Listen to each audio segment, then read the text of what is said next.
Hello, everybody. How you doing? We're here. We're live. How you doing?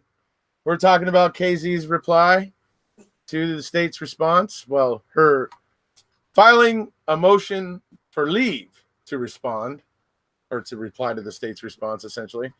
Very interesting stuff, folks. Obviously, she's pointing out that the state's response was not asked for and was filed without, when basically when it wasn't asked for. And so she is actually, instead of just filing a reply, she's actually asking for permission to reply. Oh, nice shirt, by the way. So she is actually asking for permission to reply to the state's response. Or basically, if you read the state's response, we would really like for you to read this, basically, right? So that's what she's doing. And I don't know, those of you who may have saw me over on Perplexed's channel the other night. We were talking about it, and the what she's done here is she's taken basically the respectful approach. She's saying, look, we're not hiding anything. We're not doing anything janky here. We're trying to follow the rules here. So it's like, so we're going to file, after what happened with the CD, she obviously now hindsight's 2020, whereas the state, I guess, doesn't care. But anyways, she's now looking at what happened there. And so she files it as a motion for leave to reply, right? Brilliant. And what it is being respectful and playing by the rules and being upfront, genuine, honest, and that sort of thing, or at least having the courtesy and appearing that way, whereas the state is just there's everything going on around these bones to begin with, and then there's the way they're acting about it. Would you say that's true, Travis? How you doing, buddy? Oh, yeah. Except I would have put it a little bit differently, that Kathleen's brief shows a lack of disingenuosity in this, whereas the response of the state, she has it in spades. She paid an homage to you and used the word disingenuous in the reply. But the state, they can, twice. You got two? Did you get a specious? No, I didn't see a specious, but I did see another word used. I can't remember what it was now, that I thought might have been for somebody else who uses it a lot, but I don't think she is catering to us. But it was great to see disingenuous twice. I was like, yeah, she said it twice. Yeah. So there's there's three or four. I didn't see the live with you and Laura, but I did see your replay of it. Yeah, that was just me and Hart while I was on there. So. Right. And I thought y'all had a really good discussion and whatnot. I saw some what I'd call misconceptions about things that I thought I'd bring up and clarify as we go through it. And then as far as, deep legal analysis, I haven't read any of the cases cited by either the state and their response or or Kathleen and her reply. I know Tracy's working on that. The underlying deep legal analysis, I think, my plan was kind of just leave that for Tracy to talk about during her segments on Mammothon, which is coming up in 2 weeks, and you'll have time slots and everything. So it'd be 2 weeks from last Friday. Yeah, play that awesome clip y'all did. Hold on. You get it ready. I'll screen share it with all you guys.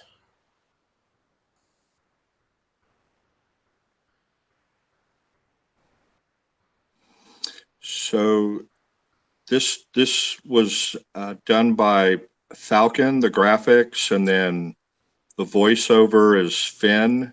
And The then, second one, the one I'll play a little later, has Fen. That was created by Falcon, the imagery, and that is this is the one I actually created, the shorter one. Then there's one that Falcon actually put Stacy on, and then there's one with Fen on it. So we have a couple. We have a few. and then, and then I guess Tracy's daughter helped with the one that Finn did in the packaging or something. Mm-hmm. Great, Help with great, like the editing and stuff, I guess. And yeah, great work, man. that's all it was. That one's brilliant, and we will be playing that one here later, folks. But so yeah, that one is awesome. Soon as I saw that one, Finn sent it to me. I was just like, oh, it's brilliant. So it's pretty awesome. So we'll show you guys that one a little later. So all right, so you have bones to pick with my discussion with purple. No, I just some Minor misconceptions about the procedure, and y'all had deep discussions. You were digging down deeper into the layers, and I think Laura even said, let's take it a step deeper and whatnot, which is all important because you do need to keep it in context and whatnot, but you also need to keep in context what the overarching goal and plan is. And so I was going to talk about that. Before we start on that, obviously you caught Scooby's video because you hosted it. Right. And I had to run, and I didn't want to have to leave half 15 minutes into it because I knew I probably couldn't break away and I'd be in big trouble if I was late to the thing I had to get to. So, but I watched the whole thing later on, and I really enjoyed it. I'm really looking forward to part 2, where we can take what we learned the other night and apply that to the actual FBI report on the mitochondrial DNA, the mtDNA they did test. I've got like 2 or 3 burning questions, so just dying to know, but I really enjoyed that. Yeah, I'm a bit of a kind of a geek when it comes to science and some stuff like that. And when she started talking about mitochondrial DNA being like the remnants that they possibly merged with mammals or whatever at some point in the distant past and became part of the cell that has evolved today, and I was fascinated to find out it's actually a completely different DNA signature. We all carry 2, and because we have this thing in our cells that's potentially was a foreign creature at one time, now it's part of us. It's really that to me was like that was like, oh, that's pretty cool, actually. Well, and that the reason why it doesn't I learned so much from that thing. I never knew it was circular. I knew it was 2 areas, the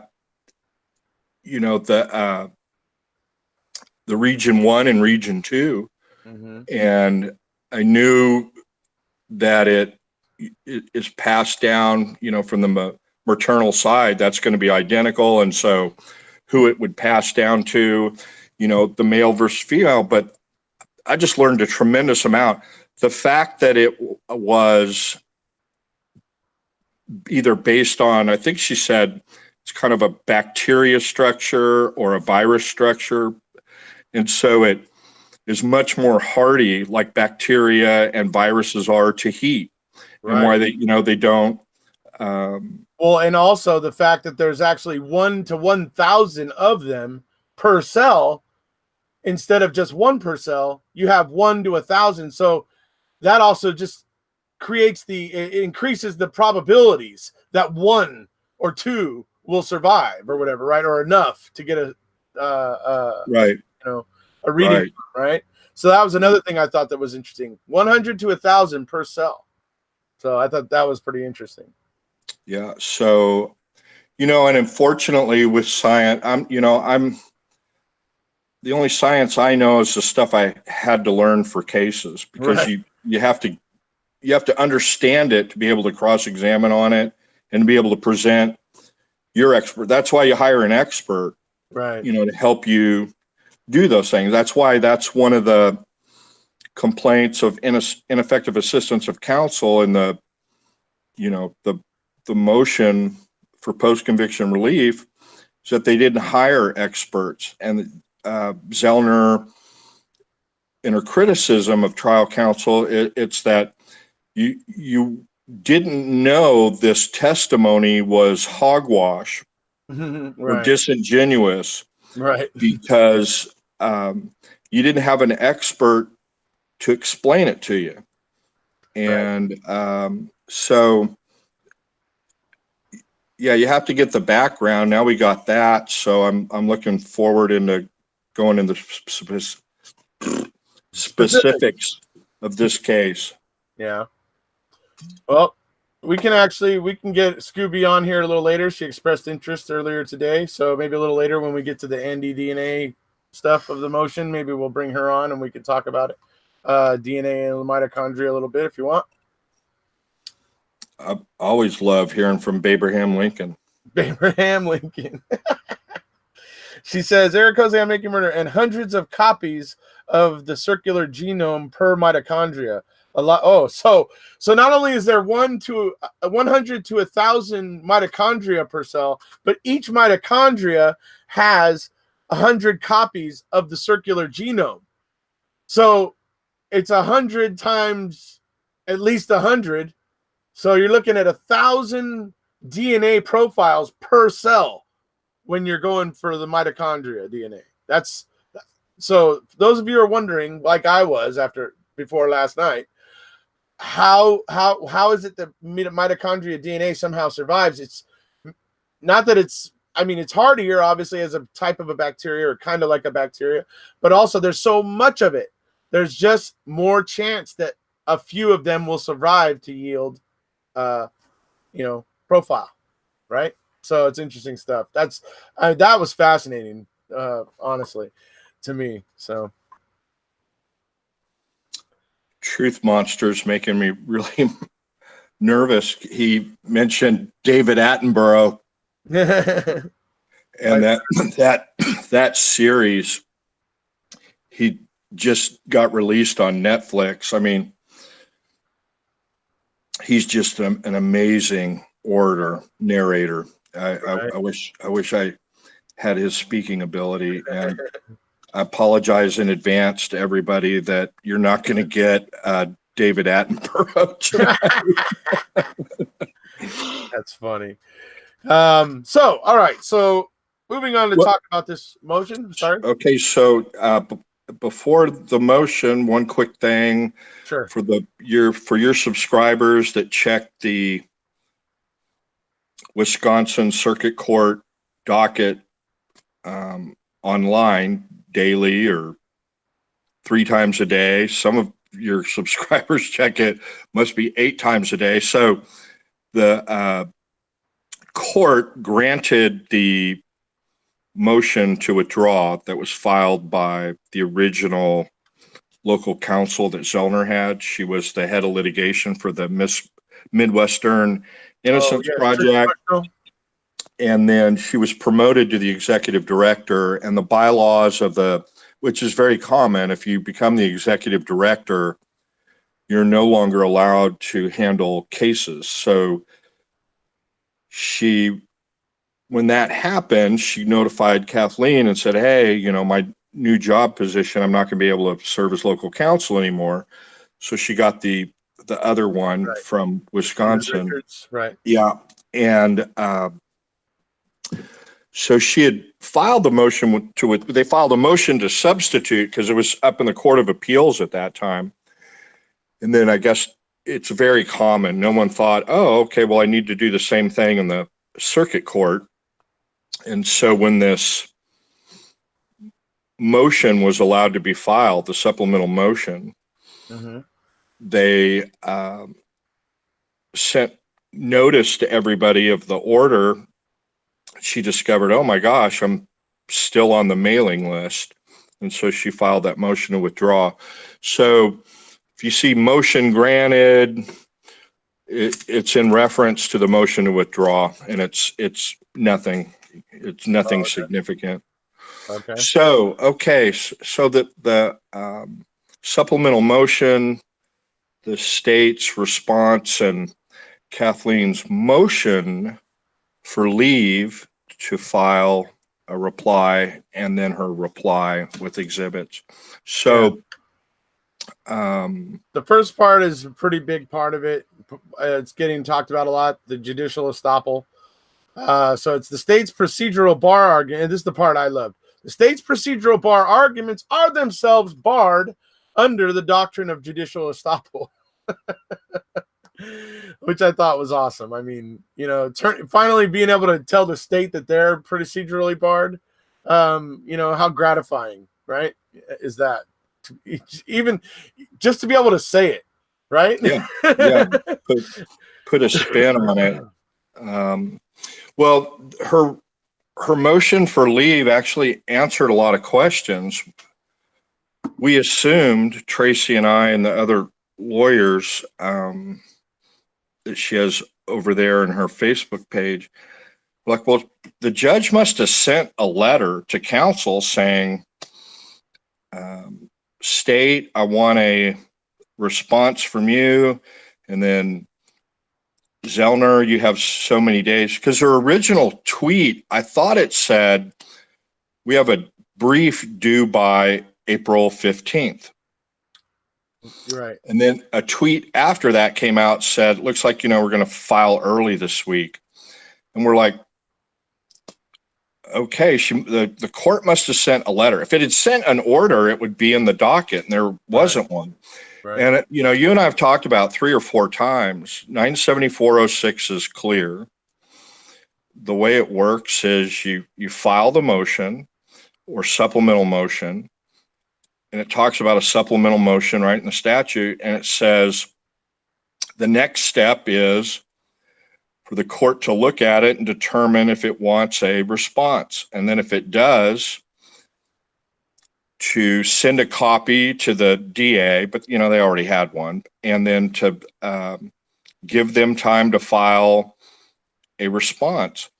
And as you mentioned in the live you did the other night, we saw what the iceberg Judge Flowers did with this on the CD. Right. They ordered that Zellner had 30 days in that case, 14 on this one, 30 days to file her supplemental motion. The state sent a letter to the court saying, we intend on filing a response. They filed a response. Zellner sent a letter saying, we intend on preparing a reply. She filed a reply. And then the Judge Flowers denied it and said, I didn't ask for a response or a reply. I'm not going to consider them. Right. So here, with well, this is a fugitive document. And I said in one of the things, if it was me, I'd file a motion to strike it. Right. But actually, what Zellner's done is strategically better, because she gets everything out there. She gets it out for supporters, the media, so on and so forth. Yeah. So she can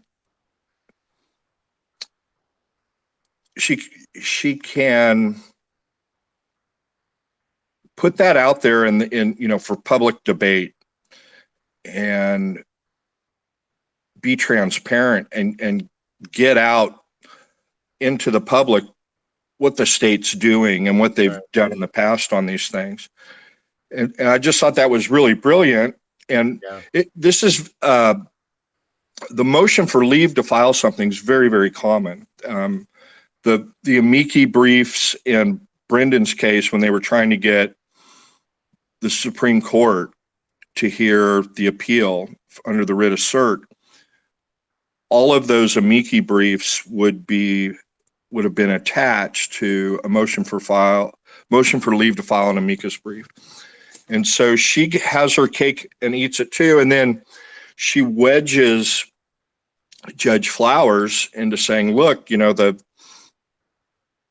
state didn't learn its lesson from the CD, and they just filed this document.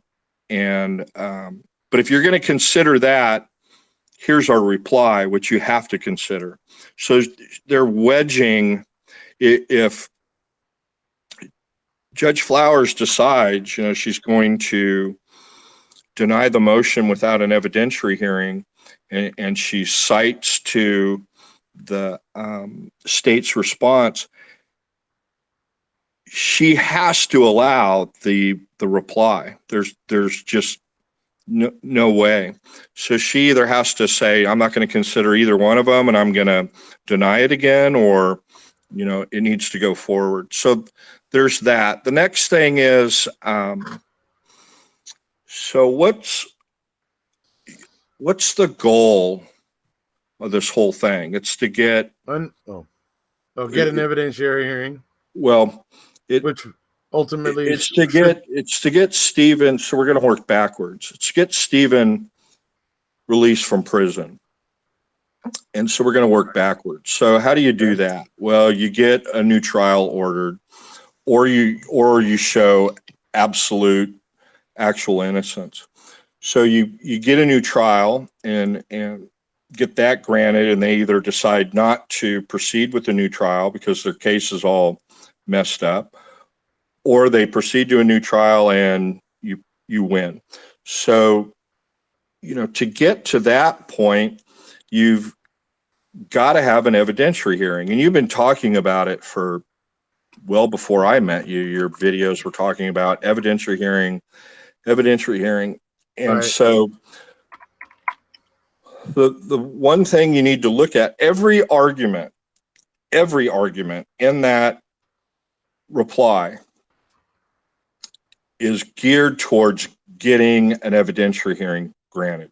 Yes. The whole thing, for example, about the CASA report and not getting the 1,117 pages, even though they were billed for it, that is about getting an evidentiary hearing, right, over what was sent, who got it, when, what, where, why.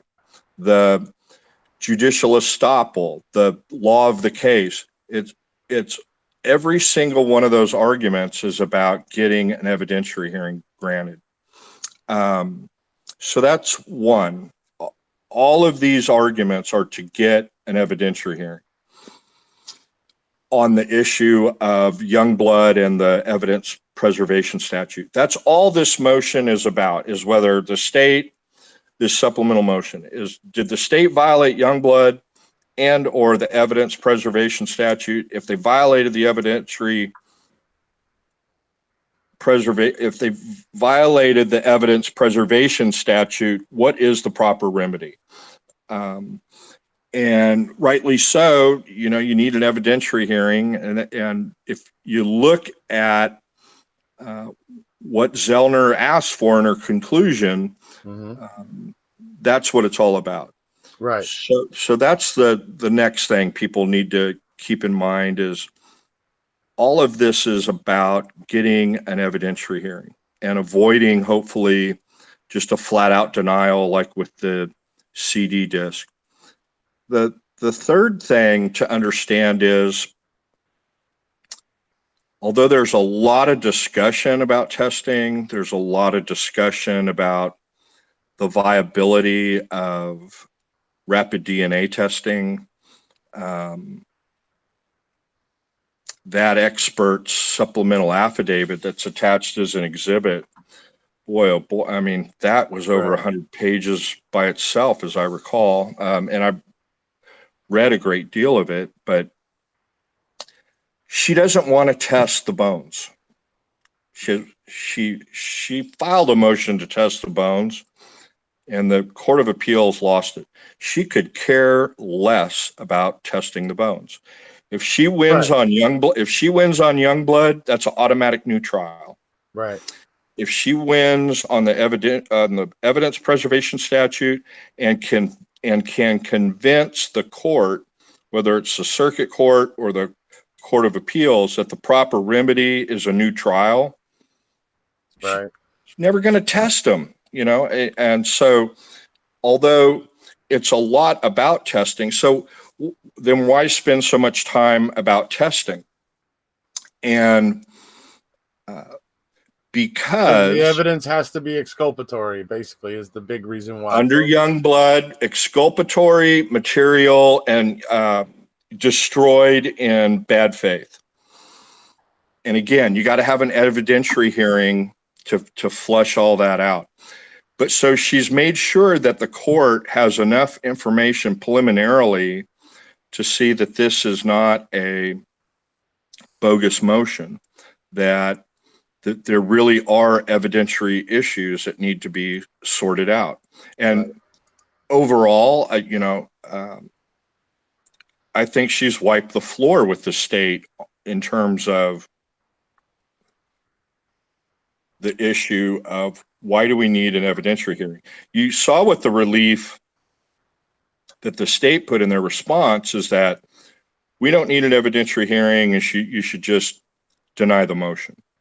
And then Zellner was very quick to point out, well, you're absolutely wrong on that. There's a lot of stuff to look at, and one of which is you claim that we should have done this earlier, and then that ties into the judicial estoppel argument. But should have done this earlier because you sent us queso and you billed us for it. Well, she attaches affidavits under oath. What affidavits under oath? That's redundant. All affidavits are under oath, but what affidavits did they attach? What affidavits did Fallon or Gahn attach about returning these bones? So she's replying to a response that's purely technical, purely procedural.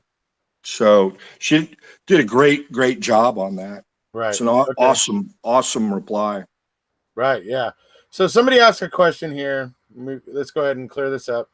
Can you help with this question? There is a lot of talk about the unsigned exhibit letter regarding the 1,117 pages.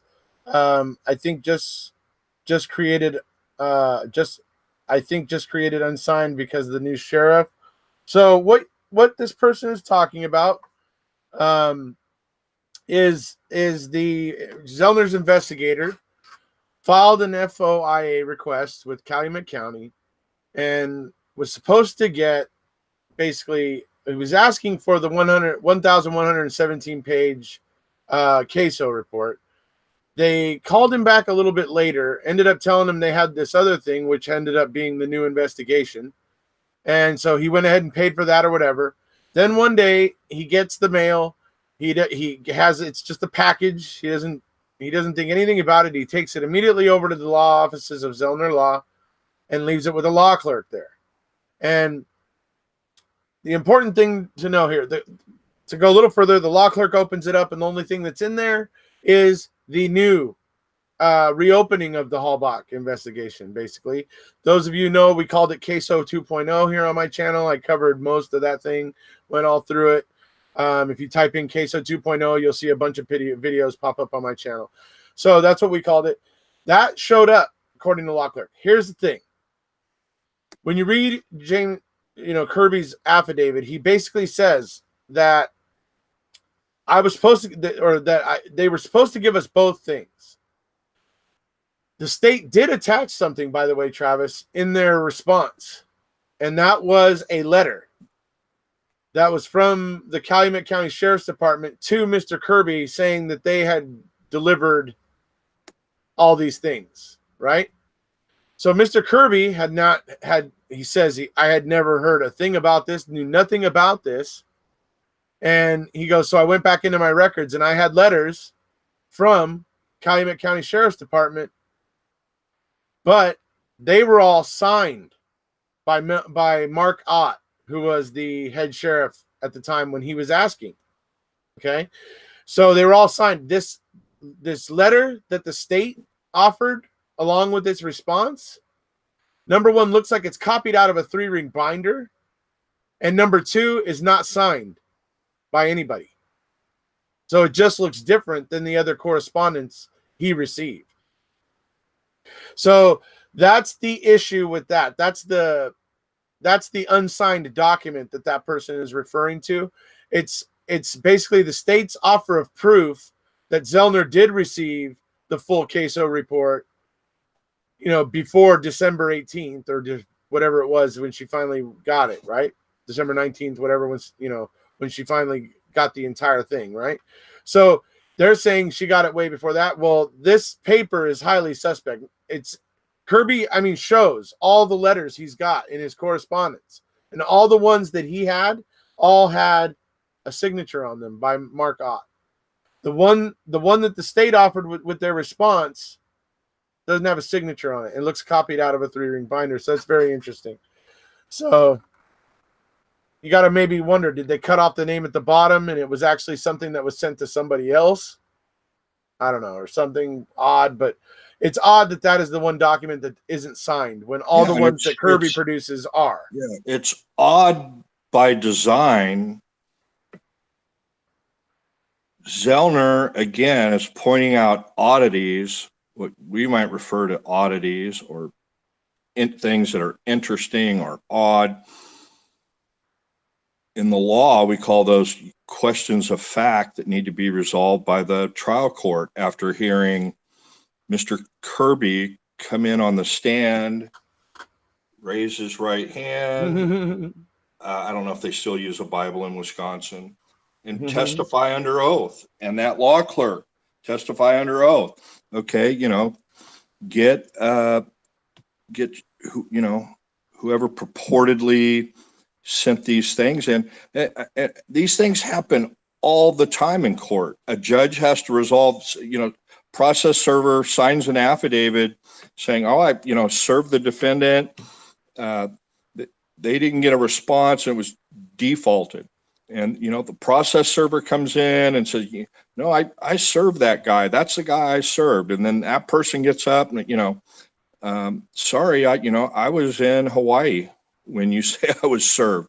So I don't know who you served, but it wasn't me. And the judge has to resolve this. And it's a factual question, and they resolve it. And then I don't even think the state's right on the law and the timing of things, that even if they had CASO, I think she's adequately addressed why this didn't get filed. And, the bones didn't become relevant until rapid DNA testing came online to be able to do testing of a more forensic nature. It seems to be another misunderstanding. Rapid DNA wasn't originally intended for forensic type testing. It was rapid identification in a jail. Right. So, the next Ted Bundy that comes in and starts giving false names and whatnot, he's a registered sex offender. He's in the database. It's like, well, okay, whatever your name is, open up your mouth. We're going to get a buccal swab and we're going to figure out, boom, it's a hit, comes back in, whatever they said in the attached literature, 90 minutes or less. But then they found out from this fire that no, we can make a positive identification. And when, Scooby talks about mtDNA, you don't get a positive identification from mtDNA, as she was alluding to about the maternal DNA. You can limit it to a hereditary chain, the child of a particular person, or I guess grandparent, but grandmother, right. So,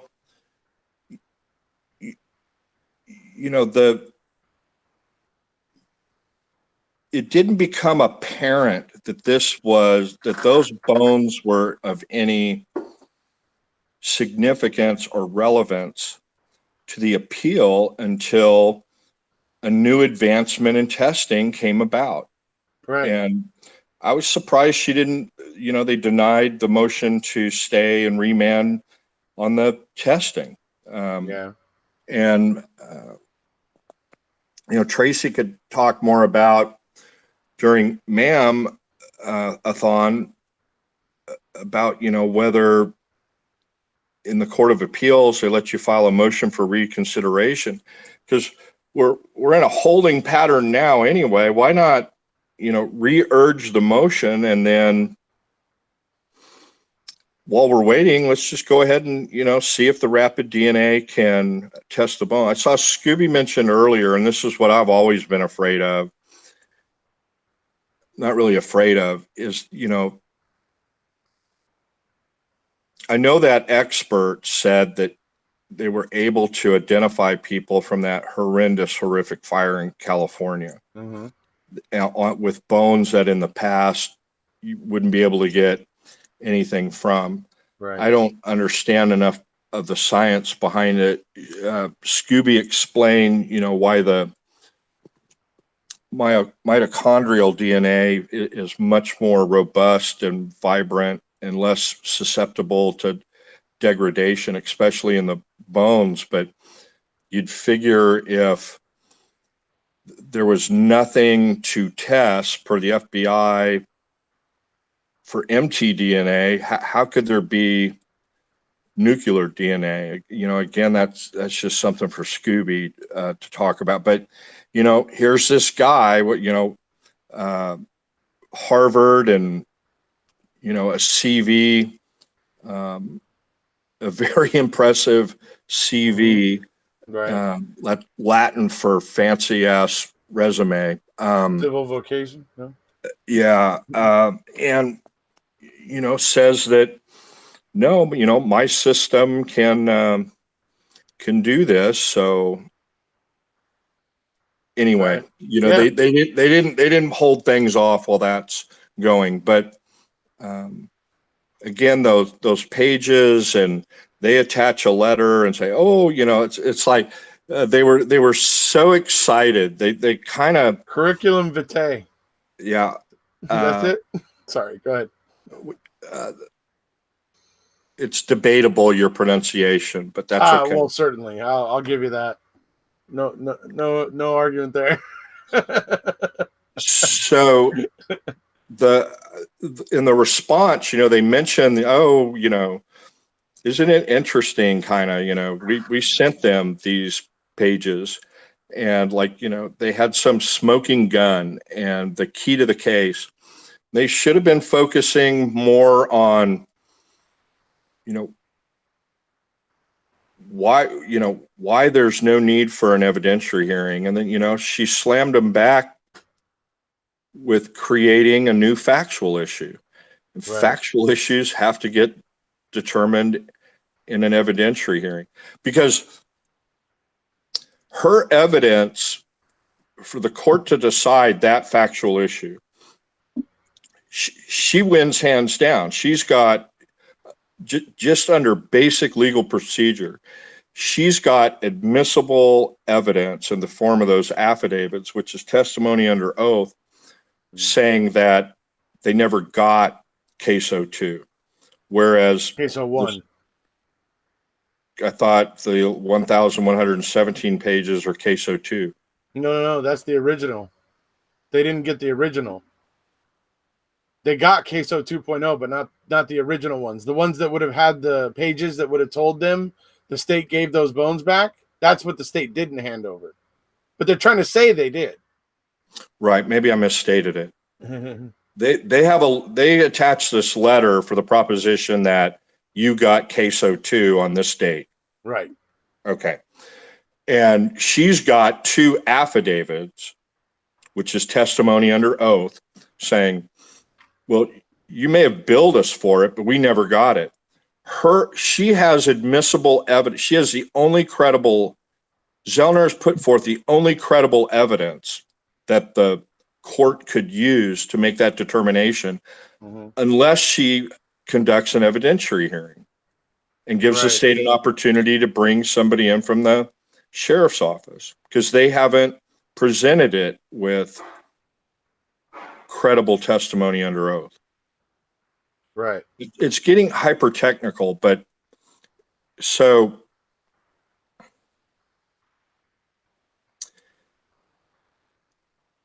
a letter from somebody in and of itself is not evidence of anything. You have to put an affidavit with it. Somebody has to say, I'm over 18, I'm of sound, mind. I haven't been promised or threatened anything to do this affidavit, all the boilerplate stuff at the top. I was a law clerk from this period to this period. I was handed the package. I opened it and sign under penalty of perjury. And a letter saying, oh, no, that's not our recollection, is of no evidentiary value in terms of paper. Mm-hmm. Right. Okay. Let's see here. T1 is asking about the day planner page. Part of the evidence in the trial. Let's see. Was it part of the evidence in the trial, or at all, or does KZ only get to bring it in if she gets a new trial? I would say the answer to that is that day planner page is part of her motion for post-conviction relief now. So she has introduced it, and therefore she can talk about it in an evidentiary hearing or in a new trial, I would imagine. Is that about right? Yes, if she got an evidentiary hearing on that issue, but this particular motion, she would not get an evidentiary hearing on this supplemental motion. But again, if she wins on Youngblood and or the evidence preservation statute, that's an automatic new trial, and Right. then it would start, it would be a reboot, reset, and she'd be able to bring up everything, stuff in her brief, not in her brief. Anybody that has relevant, admissible evidence, she would be able to bring in, whether it is the day planner, that individuals are now proper Denny suspects, and she can point to certain individuals as potential Denny suspects, whether it's having a blood spatter, it's spatter, not splatter, but Right. blood spatter expert testify. Everything starts over. So you're absolutely right. Now, if she loses this motion, it's going to go back to the Court of Appeals. Right. And then the Court of Appeals may say, no, Circuit Court, you were wrong on Youngblood, or you were wrong on the issue involving the day planner. There needs to be an evidentiary hearing on that. It relates to Denny suspects and undermining confidence of the verdict, as I recall. Right. You need to have a hearing on that. And then it would go back down to the Circuit Court, and then there would be an evidentiary hearing on the day planner. But right now, it's not at issue. The only thing that's at issue with the supplemental motion is the bones. Right. Youngblood, not the bones. I'm sorry. It's the fact that they have been given away, disposed of. Disposed of. Now people keep bringing up, what if the Hall box produced the bones and they're available for testing and everything? What then? Well, there's going to be a question of contamination, and that will have to get argued in court. Well, before you get there, so the state didn't come back with that. They didn't come back and say, they came back with this lame thing that there's other bones you can test. And then Zellner in her reply said, well, how gracious of you, but it's not the stuff we need. We want the stuff with the your expert labeled human. Yes, but even more so, you hit the nail on the head the other night with Laura, the bones with the cuts in them. Yes. showing that it was dismembered off-site, burned off-site. And so her affidavit of her expert covers, why it's significant, those specific bones. Now, these issues about, well, we buried them intact and, we didn't do anything. They're fine. Or they've been sitting up on the mantle. All of those are issues for an evidentiary hearing. Right. Which I meant, which is why I said that would all have to get argued out in court as well. Well, yeah, but it's the state didn't choose to argue it, and right. They're stuck with their response. Zellner covered that more than adequately in her reply as to why they're material and why they're exculpatory. Mm-hmm. And, more importantly, why it's a violation of Youngblood and or the evidence preservation statute. Mm-hmm. Hey, Scooby, are you still out there? Do you want to come on and talk about Andy?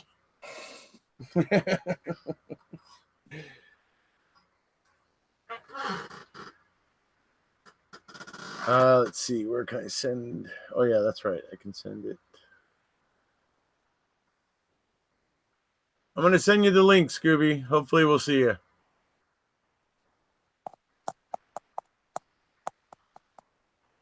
She said yes, sure. Come on. Woof, woof, Wait, woof. Come on, big dog. There it is.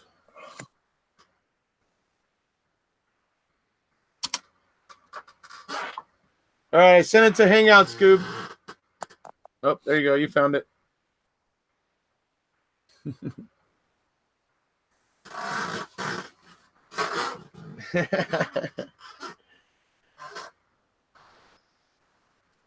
Everybody gets to see Scooby. Yay! We love Scooby.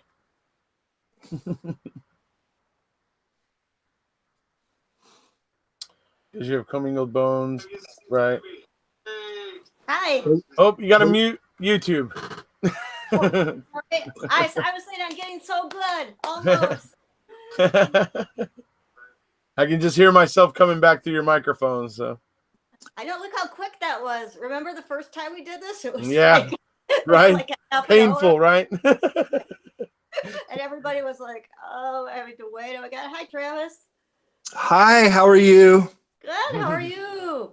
I'm so good. Excited that you and Erekose are so excited about the mitochondria. It was just like making me. I was just like so excited. Aren't they just exciting? Well, it's interesting. Frankly, he and I have been talking about the FBI report on the mtDNA for a month and a half, because how it fits in. But so Russell asked a question with the new change in the Brady laws. Would that make it easier to get FOI, Freedom of Information Act, through and accepted? Aren't they pretty accepted now? I mean, it seems like people file them and get results fairly often, it would seem. Yeah, Brady is more comprehensive than FOIA. Right. That's why the states in their response specifically mentioned it was a FOIA request rather than a Brady request. Brady trumps FOIA.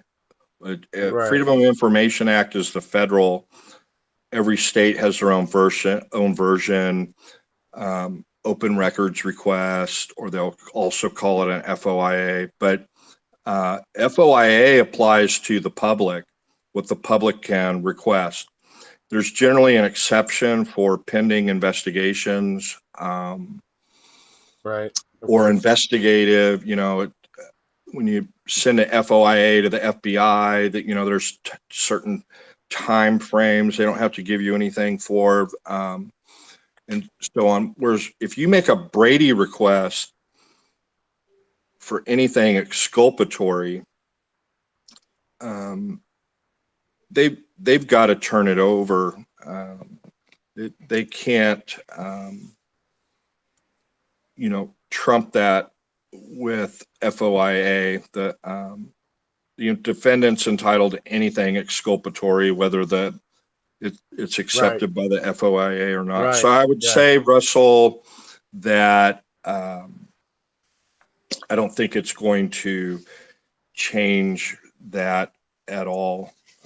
But maybe I haven't thought of it from the direction you were looking at. And Russell, by the way, I was teasing about the twins, but so where's you got a shot of Scooby the dog? Oh yeah. Okay, What's up with Scoobs? Can we see him for a second? Yeah. Okay, I gotta try to now. Help me. Okay. I got to get. Hey, there he is. Oh, there he is. It's his bedtime was an hour ago. Yeah. Go more left. He's all tuckered out. Yeah. I gotta get can you see him? Yes. Oh yeah, he's beautiful. Yeah, there he is. That's his yeah, don't take it personally. his level of involvement here. Right. He's an old man.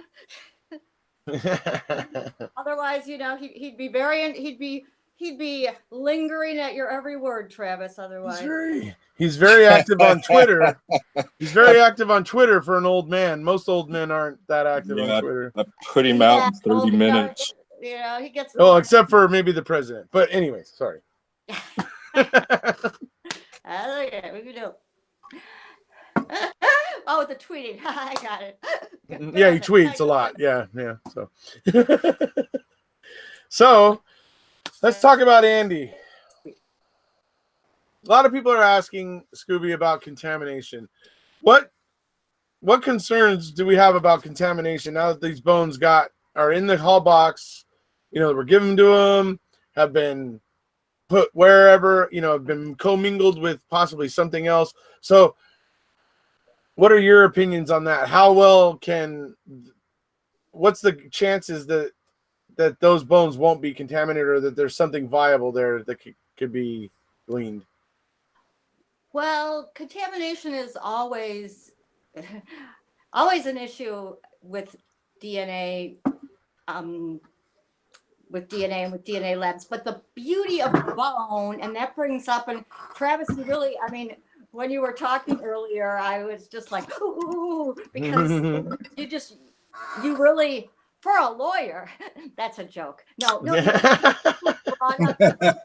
you really brought up, I'm kidding, you really brought up that maybe you don't even realize you touched on a lot of good points, and this is for a later discussion, but it's really bizarre what they did in this case, to me, because one of the reasons that bone is almost always used, and bone is such a beautiful tissue in cases like this, where you have to think about these things have been laying around now purportedly.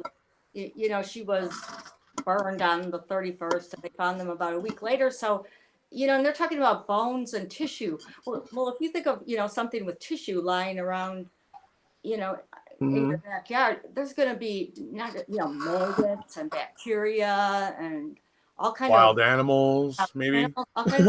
So there's not just contamination from Sherry Culhane.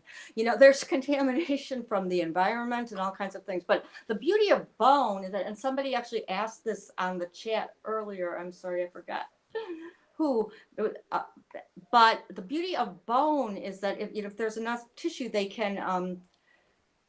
And that's why bone is almost exclusively used, which is why I can't find an answer from anyone why I don't know. When Eisenberg testified that they had this non-burned appearing bone with tissue on it, that would be, if you were a mitochondrial DNA lab, that's what you would want, because that would be a full specimen. So what you can do with bone is there's various techniques, but you can bleach or UV irradiate, so you can somewhat, destroy whatever you can on the outside. And then they can either drill or chisel or get inside and get some sort of virgin tissue. And so Right. get as uncontaminated tissue Right. because of the structure of bone, because you have these cells that are encased in some type of Calcium or whatever. Right. mineral, exactly, minerals that are somewhat protected, and that's what makes bone such a valuable. Would you say that bone is kind of an It's- would you say it's an insulator? In other right. words, does it transfer heat very easily? Well, it's not really an insulator in that sense. I know what you're thinking of, like your Well, I'm just wondering on its heat cables transfer rate. and cables and stuff, but it well, how can I say? I don't know how to talk about it in terms of that. Okay. In that term, but it's more resistant to Okay. damage because it contains these inorganic lattice that Right. Okay. of which goes to my particles, which we won't get to. But so your other tissues you're getting, so your skin, your muscle, your fat, your organs, that's carbon, hydrogen, oxygen, basically, with a few other things, which what's that, fuel, that all just sort of, you add oxygen and heat, and Right. bone has some of those other minerals that do make it more protected. Now, Okay. I don't know, when you're talking about in terms of heat conductivity, I don't know how to translate that. The reason why I'm asking is because, like, I don't know if you've ever seen, like, see, I told you I'm a bit of a science geek, but if you watch some of the science shows, you'll see sometimes they take cubes of the stuff that they make, like this, they make the coating for the space shuttle, and it's like this fibrous. Basically, they explain it as the molecule, the molecule or the whatever that makes up this substance is a really, really, really long molecule, and because it's a really, really, really long molecule, it doesn't transfer heat quickly. And so it literally would show guys throwing these cubes into this little furnace. The cubes would get red hot. They would reach in with a little, some little grabbers or whatever and pull it out and put it on a table. And then within like 10 seconds, one of the guys would go up and grab one of the blocks by its corners.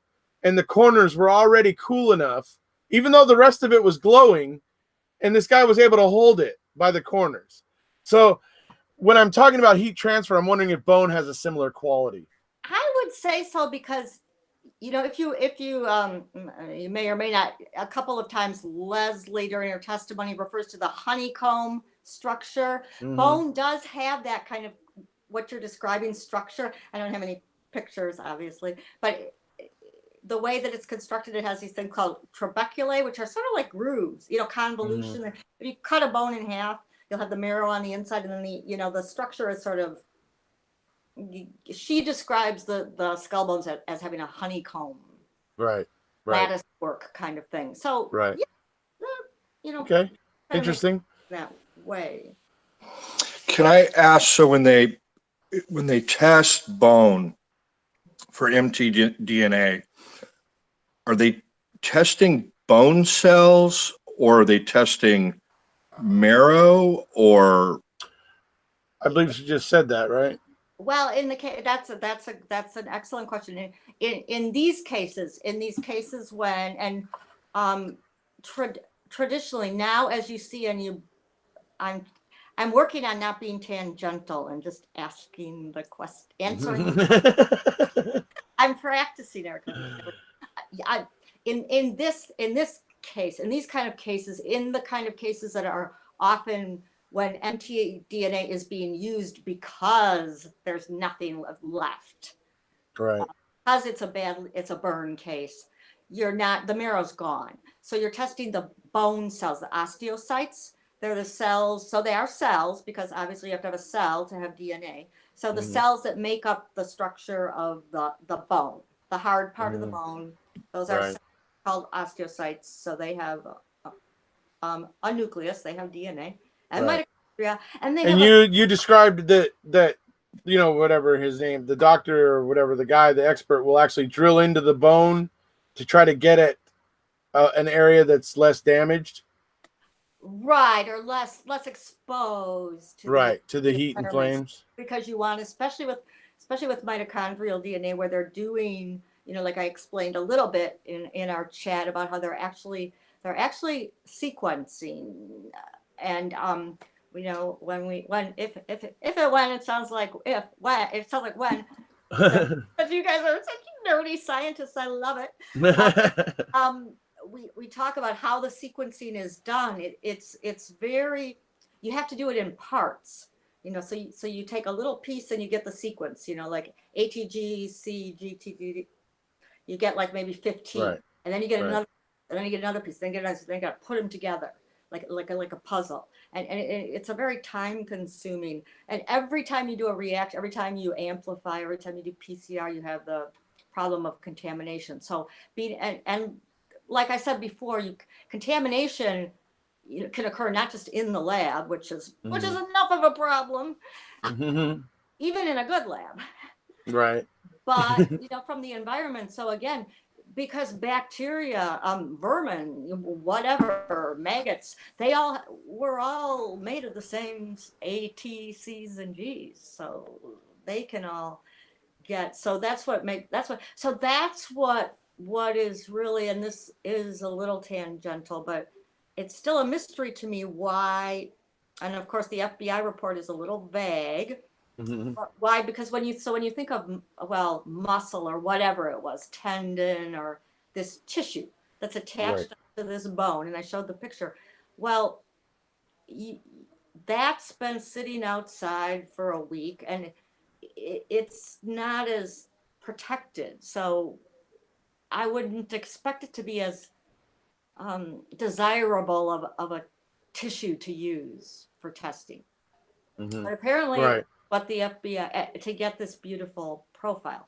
When you do, that's just a little aside. But my passion for mitochondria, and this is why I went into science, because in my family there's 3 people who have a mitochondrial disorder, and I wanted to find the gene, and it was just found last year, not by me. But anyway, it's a long story. How long it takes, but it's a cool Well, story. good news anyway, right?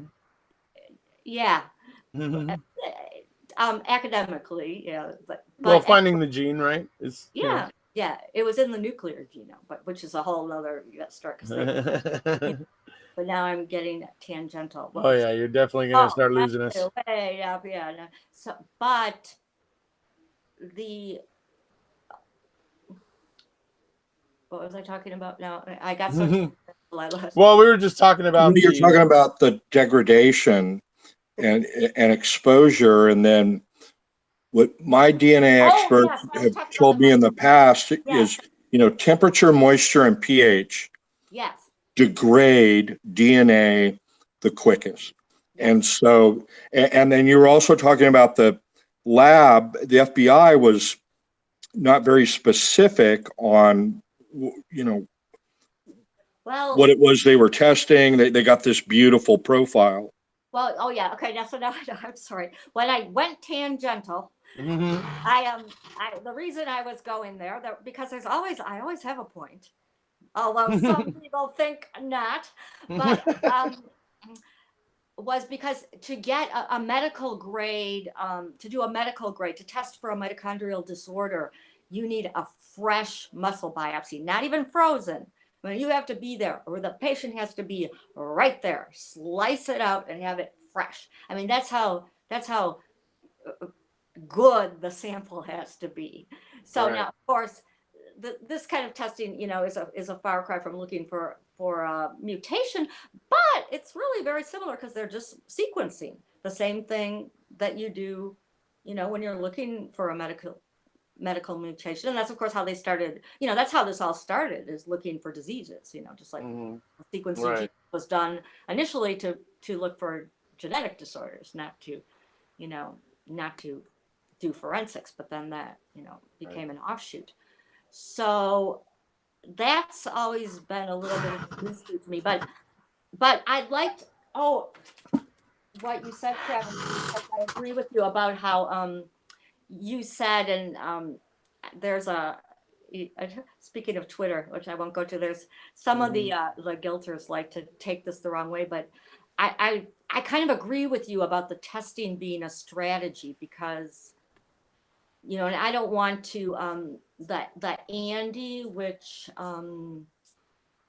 do people we're not going to go into the technology now, but which is basically the Andy is it's the STR testing, basically the same type of testing. So it's a nuclear DNA testing that Sherry did, but now they've automated it, which has pros and cons, and so it's all completely automated. So every step, which has obviously you're taking out a lot of human error and contamination. Right. Because you're not traveling it around. You're getting it all tested all in one place and figured out and results all in one place. So there's less contamination risk. I can see that. A lot of the improvements that have been made that have allowed them to get better results are in like the extraction procedures and things. But just getting back to what you were talking about, Travis, I agree. And this is not a criticism. I mean, criticism of,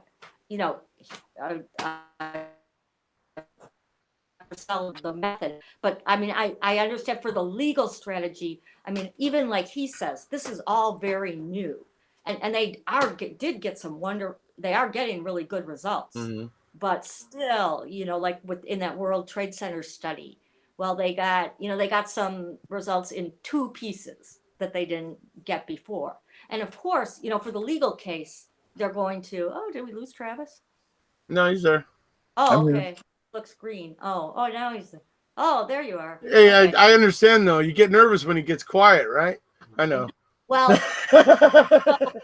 so it might be that even as one, but of course, for the legal case, you want to be, you want to build this up as a sure thing, and it's certainly, a potential, but the reality exists that still with burnt bones, as you probably know if you've done a little bit of research, it's really hard to get DNA from them. And sometimes because there gets to be a point where if they are truly calcined completely, there isn't, the material isn't there anymore. So, but we don't, but sometimes even in one bone, you can have, different areas that are better. And like I said, a lot of it is they're better at extraction. And he's obviously, these are going to be like top-notch scientists working on this, not, Joe, not, some tech in the state. Right. So a lot of it, they'll have the finesse. Some of the finesse is in extracting the material. Right. And well, Stacy Seabrook's in the house. What's up, Stacy? How you doing, buddy? Good to see you. So but I agree with you, Travis. So I think which is why it's good to hear. I asked that question earlier. So to me, it seems like this testing would almost be like was it almost kind of like a strategy to get at the bones and what happened to the bones, because you had to have a reason to ask for them, right? And through asking for the testing was how they found out that they were given away. It's how she found out, right? Because she hadn't been given the documents that would tell her they gave those bones back, so she didn't know. So even if, like you said, Travis, I agree, even if, let's say, the testing never happened or the testing didn't show anything, there's still, if it leads to, as I heard you explaining, a new trial or evidentiary hearing and then a trial, or a trial where all this other stuff can come out, then it's still all good. Yeah. But you were mentioning something. So I think a question a lot of people have, including myself, and to put a fine point on it, is that it's generally our understanding that if you have something, a piece of a person, a body, whether it's bone or whatever, that nuclear DNA degrades much faster and much easier than something like bone. And that mitochondrial DNA is able to survive longer and under more extreme conditions like heat and the things you were talking about. But yet the FBI apparently looked at a bunch of other, I shouldn't say bunch, some other bone fragments and said, They're about 30, at least. I don't remember the exact count, but it was 30 to 40 piece and they fragments. said, these can't be tested for mtDNA, Right. and returned them. And then, which begs the question, so the rapid DNA, the Andy system, that's nuclear DNA, right? Correct. So why, and so this is the question people have, and let me see if I can put it in layman's terms. Why would this testing be able to pick anything up? And I know it may be extraction, but why would a new type of nuclear DNA testing be any better at picking something up than the mtDNA back in 05, 06, 07? Well, that's yeah, that's gonna be Is that a concern of yours when you were mentioning in the chat that there may not be anything to test, even if they didn't give away the bones, that there just may not be anything there. Even I think it's a reasonable possibility, and I don't want to be like Debbie Downer and be like, because I mean, obviously this is like a really smart guy who knows what he's doing, but again, but they're also presenting a legal strategy, and even this is a very new technique. Now, what they can do, although he's using the problem also with these proprietary, companies now is that it's not transparent. So he talks about using 20 primers. I don't know what his primers or the loci he's testing for. You can't just look up on like I don't know, Sherry used like a Promega, 16, she used a certain kind of kit, and you could go online and look at that company. But now with all of these companies now, they get a little, they have what do you call it? The patents. And so, their material is all proprietary. So I can't necessarily go up and look at his, what primers is he using? How long is one of the things, for really degraded samples, they've tried to take like smaller pieces, and they've tried to do some little manipulations to make it possible to get, but like I said, even now they took, in the study, and again, I get it. They're trying to, how can I say it's not, obviously it's not unreasonable. It's certainly worth a try, because first of all, just somebody who, there might be some pieces, somebody who knows what they're doing. I mean, the FBI was just sent, they just tested whatever they got. Perhaps somebody that, well, I don't know that they're going to even have this kind of situation either, but there might be a bone fragment that's in a little better shape than, another one. And so it's certainly possible, but it's still also possible that you might not be able to get results. Right. And how mechanically with mtDNA and bone, so do they get a bone fragment in, or let's say they get a whole bone, and they look at it and observe it and they say, okay, yeah, I think there's going to be something here to test. So do they grind up the bone material, and what do they do physically with the bone to test the mtDNA?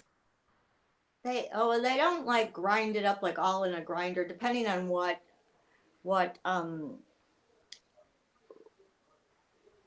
how much you have. You don't, because you don't need a lot. They either will yeah, like drill. I guess drill is more like a use a drill kind of type thing to get sort of into. Now, obviously, with these fragments, you don't have like a lot of, you drill and they sort of break apart, so you don't. So they take a core like a core Yeah, sample. they could either drill. chisel or try to get sort of something that's, less burned, right? exposed, like less burned, Less right? calcined. Exposed, to the environment. So someone who knows what they're doing. Now it's interesting. I was looking into I'm just like, I'm not an expert. I'm just Joe Peon, Mhm. but I was thinking now. Obviously, he's getting good. The World Trade Center results were interesting. Although I didn't read that. Didn't have time either to like read these specific studies or even see what's available. Um, the people in the wildfire, while he says there were bones in the similar state as these, again, I don't know because, and this is pointed out when I researched the literature, of course, the hardest cases are a case like this, what they call a criminal burning case, where someone has intentionally tried to destroy the body, destroy the evidence, which usually involves what happened here. Someone is, so to speak, stoking the fire. They either are chopping while they're burning the fire. Usually they're, to keep the fire going, just like you would in your fireplace. You're sort of churning things around. So as these bones are burning, they're fragmenting.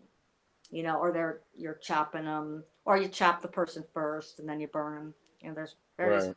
people do these things, but there's people who, so you're left with much more fragmented pieces. When you find a body from like a house fire or a car fire, now, again, I don't know the details of this campfire, so I can't say, but if you find like a body that was burnt in a house fire, usually even in a car fire, it still looks like a body. Mm-hmm. It's a very charred body, and they'll often say charred, but not recognizable. They Right. don't. But their bones, they're not as burnt as in this kind of a situation where, the fire's been. I think this makes sense to people, right? When I'm saying for the fire, things have been churned and um, Right. if you're burning someone to destroy the evidence, usually you just don't light them on fire and sit there. So I've read. Usually there's Mhm. uh, Well, it's like what's yeah, your fire. Zellner's expert. I was watching MAM just the other day. I was kind of watching it again, and the part when her burn expert was talking, it's like I've seen it many times here in the States and internationally, where somebody tried to chop up a body, chopped up the limbs, and got those into the fire or whatever, and those whatever. But then the torso didn't break up as easily, didn't want to burn down as easily, was so they end up dumping it somewhere. He goes, I've seen it countless times internationally, here and abroad, basically. And it's like, so yeah, that does seem to be people kill and then go and think they got it figured out and go, oh wait, maybe I don't. But Right. Makes you think. I mean, this is a really bizarre case, and there was no investigation because when you think about it, there's bones in all of these, I mean, different places. Somebody, somebody was, they obviously wanted them. Now, here I'm playing detective, which is, I don't know if that's good or bad, but at least to my logical thought, somebody wanted these bones found, which, and of course, they wanted to make it look like they were found in one particular place, which is a whole nother episode. But and we know what place that is, because to me, if you wanted to hide them, like you said, Eric, you could throw them in Lake Michigan, or you would burn them or bury them. They didn't. They were left all out yeah, and out. So, which of course, like somebody didn't realize they were losing them as they were moving maybe the big set of bones, the lion's share of them. Like they maybe didn't realize they were dropping some here and there, and right. And the other thing, Travis, with having bones that might produce DNA. So according, and of course, Ken Kratz, I believe in his closing statement, gives this dramatic, everything is, as my nephew would say, he's very dramatic. This one bone survived. I call it the magic bone. And it was the one, Right. the one we were laughing at the other night because we all looked at There's the lots of magic in this case. It doesn't really look any different. Magic keys, magic bullets, magic bones, But anyway, this one bone, supposedly Leslie Eisenberg testifies, it appears to be in a non-burned state. So if there was one bone like that, well, fragment, might there be some other ones somewhere like that? Or why is this only one, while the other ones are all calcined and in such a bad condition that, like you said, Travis, when the FBI tested all those other fragments, they could not get, any DNA at all. Yet there's this tissue that they were able to get nuclear DNA from. Yeah. Right. It's not very logical. I don't know. I don't understand it.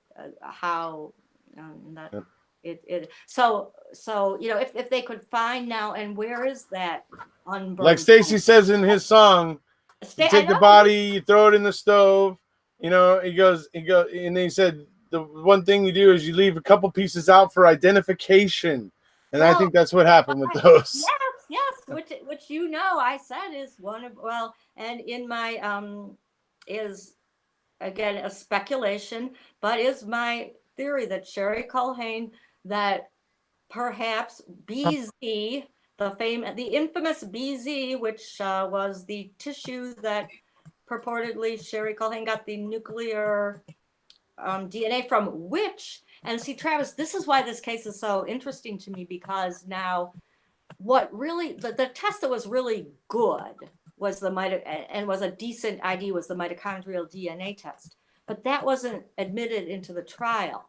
However, it was part of a hearing, a pretrial hearing. So is that still considered evidence or part of the trial? Because I guess what I'm saying is, again, from a legal aspect, if I was playing a lawyer now, I would argue that Sherry Culhane's ID, if you just looked at obviously the state knew that Sherry Culhane's profile was not good. She even testifies it's not good enough to do what they call a source attribution. It was not good enough for her to say this is consistent with, or this is Teresa Hallbucker, that language they use.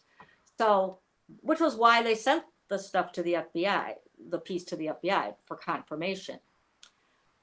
But then the nuclear DNA, and what did she test? Was that BZ? I'm okay. That was BZ. So here, and this goes back to Stacy, which I thought was so cool when I heard Stacy's song. It's like, and here's this musician from Canada who picked up on this, that keep out a piece that Sherry BZ, and I mean that as a total compliment, Stacy, because I love that how perceptive that this is obvious to other people who aren't even scientists, that BZ was the only of all of the things Sherry tested, and she tested at least, between the swabs and all different kind of things, at least 100 or so different things came into that lab. They all had tag numbers. Or she all said where they came from, the blood stain from the gravel pit, the this from there, except 3 pieces of tissue, and or not even tissue. They use this vague terminology, charred remains. She got 3 things: BZ, BY, and CA. On the 11th, on November 11th, she said she got a piece of tissue the same day that Fassbender called her, and she took that note and said, try to get DNA from the tissue. Now, how would he know there was a bone with tissue on, when Eisenberg is supposedly burning the midnight oil on the 10th, just unboxing her bones and looking, finding her magic non-burned bone with the tissue? I mean, did she call up Fassbender and say, I've got this bone with the tissue, when she says she never gave that bone to Sherry Culhane. And of course, there's no chain of command, no documentation of any bone. And Sherry testifies, BZ was taken into. Now, Travis, as a lawyer, don't you find that, because you'll probably pick up on this stuff, don't you find that interesting language? Yes, sir. Someone's questioning her and they say, when did you get BZ? Or where she says BZ was taken into. To me, that's sort of like distancing language, almost like, I don't, from a, it was very, they were very evasive about it. So Right. BZ, BZ was listed when it came in as 2 pieces of charred remains. So anyway, so one of my speculations is that somebody, the normal procedure would be, if there's any bone tissue that's found, it would go to Eisenberg first, because she's the anthropologist. She has to look at it and say that whether it's human or not. So that would be the procedure. It wouldn't go right to Sherry first, because if Sherry hacks on it, then she's compromised it. So you wouldn't know. Yeah. So all of that was interesting. So Sherry Culhane's positive match with out the requisite number of markers. It was 1, 2, 3, 4, 3, 6, 7, 7 plus the 7 markers. So that they just stipulated to in the preliminary hearing, and then they just really didn't challenge that in the trial. But the mtDNA they stipulated to. They stipulated that at the trial, they stipulated Q1 that the testimony, they didn't introduce Q1, I don't believe, as an exhibit. They introduced that, if the FBI analyst was called, they'd testify to this. And a pre-trial hearing, so it wasn't part of the evidence that the jury heard. So I guess that's my question. So yeah, at a pre-trial hearing, Buding and Strang motion. They weren't at the pre-trial. They weren't at the preliminary hearing. There was his court-appointed attorneys were at the prelim, and they asked a few questions of Culhane, but they didn't get into the language she used about. She qualified the term. Trying to remember. Remind me. She said in a report, instead of positive match, it was something else. You've mentioned it several times. Consistent with that. Yes, consistent with. Whereas mtDNA, the FBI will never have anybody testify that it's a match. Right. They have 3 choices. One is that it's inconclusive. Number 2 is that the person cannot be excluded, and then is excluded. Those are the 3 that FBI will give. And then they explain that cannot be excluded means, the stuff about this could be the child or the mother of, it includes family members. It includes a group of people. Right. But it goes back to really get at the heart of the question. This stuff's only important if if the person who is deceased is at issue. So if you start raising too much question about this or that, and you can't go into trial and say, oh, well, we think Teresa's still alive. I mean, you might as well pack up and go home after the first day, especially in that town. You're going to get. They tried it in Calumet County, where she was from. That. So but if you're saying that the ID isn't good, that doesn't necessarily have to mean that she's alive. I guess that's I guess my question legally. well, I think what it was is You could argue it wasn't proven. I mean, I get what you're saying, and I see what you're saying, right? Exactly. yeah, If you went with they, that, but the reality is that science. So I get that legally, right? That would be a really risky, proposition, especially in this case at that time. However, okay, my question was, so and there was I don't know, I'm sorry, it was I don't know if it was a preliminary hearing or pretrial thing or whatever you call it.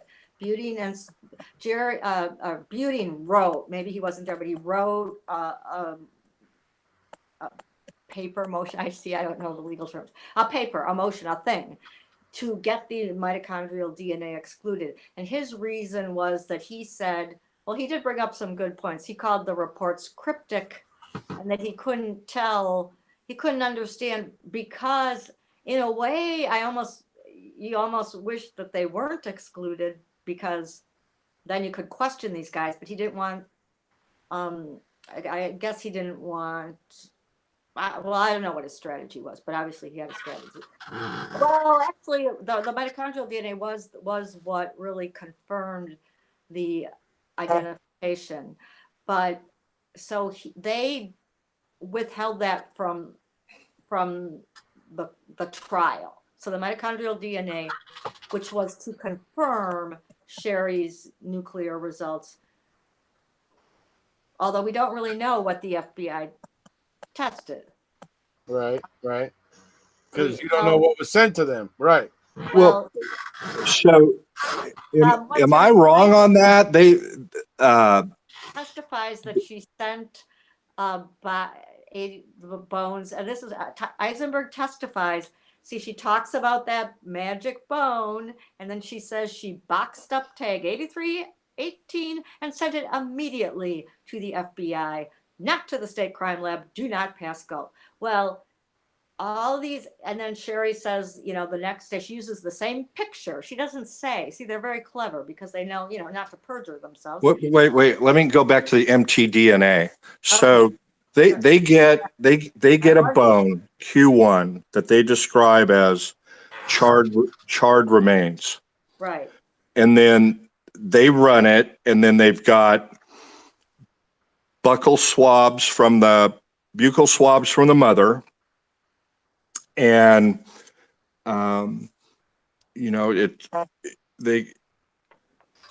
they come up with cannot be excluded. So there's testimony of the. I mean, is there any issue with that report that the FBI did on Q1? There was one issue. There was one mutation that was out of place, but it seems like it was a good test, and so we know that bone came from the child or the mother, right, of Teresa's mother.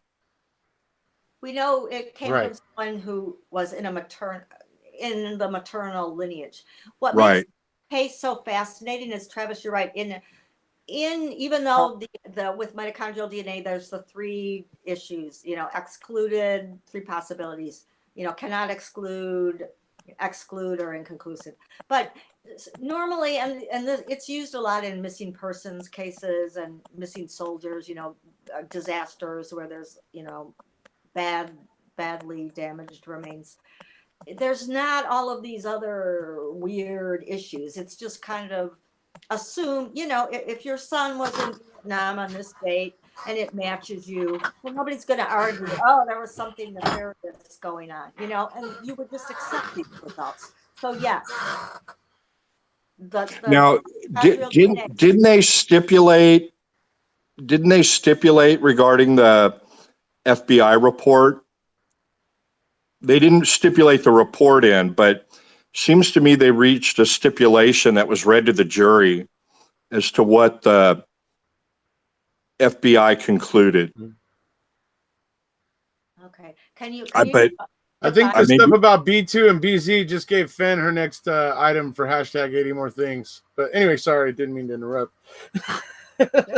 but this would be on Q1, and I'm almost positive they reached a stipulation, which you frequently do. So then you don't have to contend with this FBI MT DNA report and testing and so on and so forth. You know, if it's not an issue,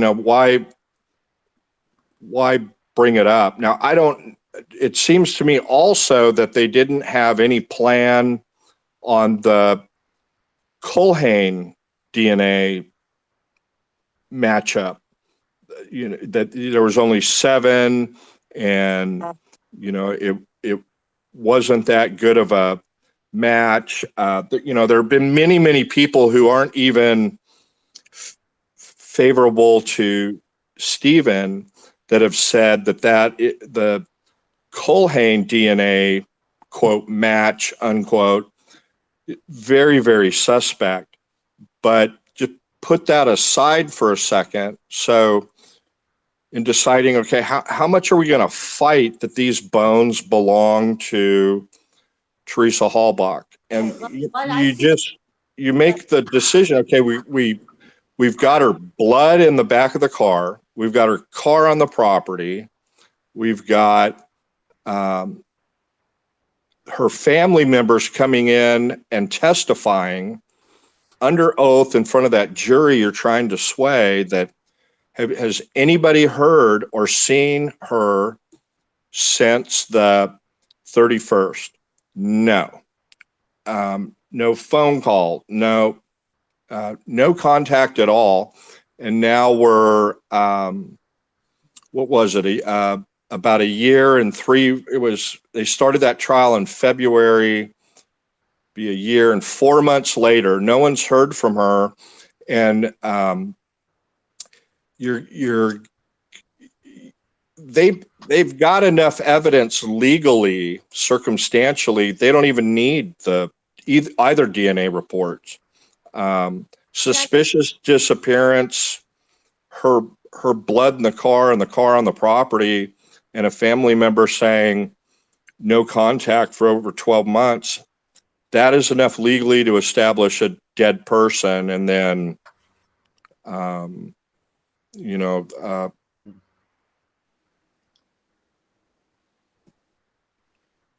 what you make of it legally from that, it's truly the horns of a dilemma for a lawyer.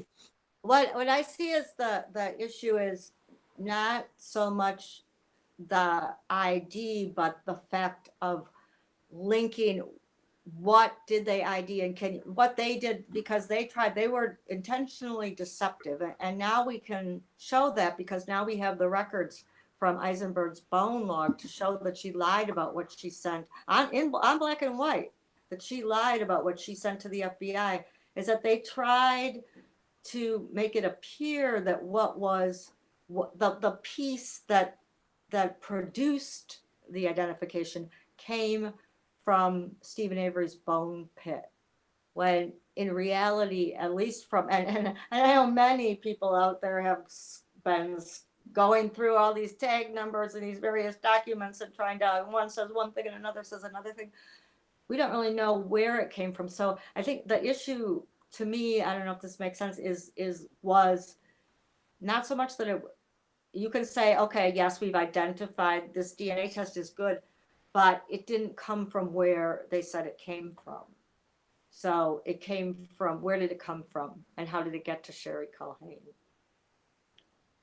And or Yeah. Les Isaac? Yeah, so it either came from the quarry or the property, or that to me shows that well, first of all, they were deceptive in how they even presented the whole scenario.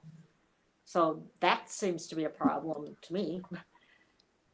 So yes, I believe so. It's a very it's very intricate and Right. interesting on one level. I mean, I know there's all these layers of complexity that like you said, Travis, if it was just like a straight missing persons case, no question, we wouldn't be here. It would be like, yeah, that's good, go.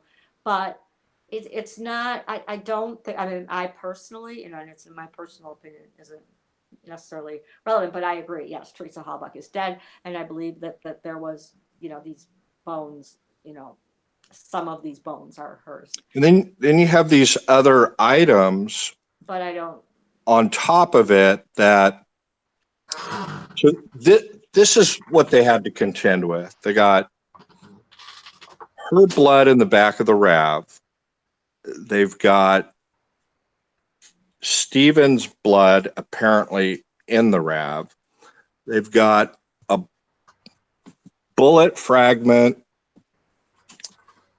in Stephen's garage with her DNA that is a solid match. But then they destroyed the sample and it was contaminated. Then they've got a key fob that only has Stephen's DNA that certainly looks like it's planted. It's you got to pick your battles, and they had good stuff. With the vial out of the evidence thing and a puncture deal on the top that's had Scotch tape around it, and up until the FBI, developed a test at the last minute, they were looking pretty good on that. But I think a lot of people take it that, well, you never should have conceded that was Teresa in the beginning, and it's just. This is all I can tell you. Kathleen Zellner has some of the most foremost DNA experts in the world. Yeah. Not the U.S., the world on this case. There's not one mention at all about either BZ or Q1. They're not going there. KZ's on record as saying there, no doubt that's Teresa. It doesn't fit in with her narrative, And so her narrative. But this is, again, I'm just a PN, but there's other people that I know that feel this. I mean, that the thing about these, she does have brilliant experts, but sometimes when you summon these experts, and I don't know if you know from your work as a lawyer, they look at their little chunk of what they're looking at, like the age of blood. Now, personally, it's easy for me to say, oh, I said that was a bad idea. Well, I always did think that was a bad idea because it was, but that person is just coming in, they're being paid, they're just looking. They're very myopic. They're not necessarily combing through this entire case and looking at all of the DNA reports and all of the files. And I don't honestly know if I feel like, I don't know if you're talking in terms of medicine, I feel like she needs like a good internist, like a generalist to sort of look at the big picture. She does have some, I don't know who she's for DNA. She's had the not doing the telomeres, or and, No, you're exactly right. They may I have come in and looked at her and said, you know, this BZ thing that the Wisconsin Crime Lab did, I could tear this apart. And she may say, don't worry about it. You know, it doesn't fit in with where I'm going. Can I leave you guys to chat about this for a minute while I step away? Okay. I've already And so you're absolutely right. You know, she may say, yeah, I know where you're going with that, but I'm not going to need you to cover it. I'm not going to contest the ID of Teresa. But no, that you're right, that they come in and they're asked, look, I need you to review this stuff, and this is my theory. You know, what tests can you do? And, you know, you just take the fire guy, for example. You know, and they show part of that in MAM2, and they sit him down and they're like, look, you know, our theory is that the primary burn site is not behind Stephen's garage. It's some other place. And then they start going into, yeah, you know, that just doesn't really make sense, an open pit, that you'd be able to have that kind of damage, or whatever terms they used, and that it'd be much more likely that it would be in a burn barrel or something else. And, but it's, you know, I don't know. I'm not privy to all the things that Strang and Buting were, nor, and still to this day, we're not. There's still thousands of documents nobody's ever seen. And I'm not privy to what Kathleen knows, but it's just clear to me it's not an issue to her.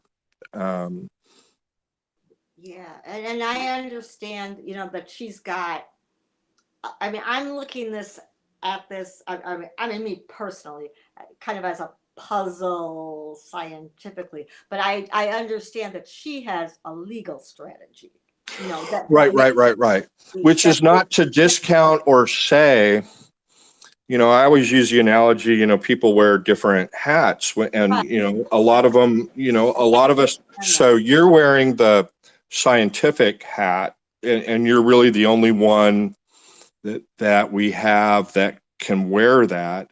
And then, you know, people are wearing kind of the armchair detective hat, and you know, because it's interesting to figure out. And then, you know, I wear the legal hat, but you know, I also wear the armchair thing too. And so I kind of see my role as, you know, dividing.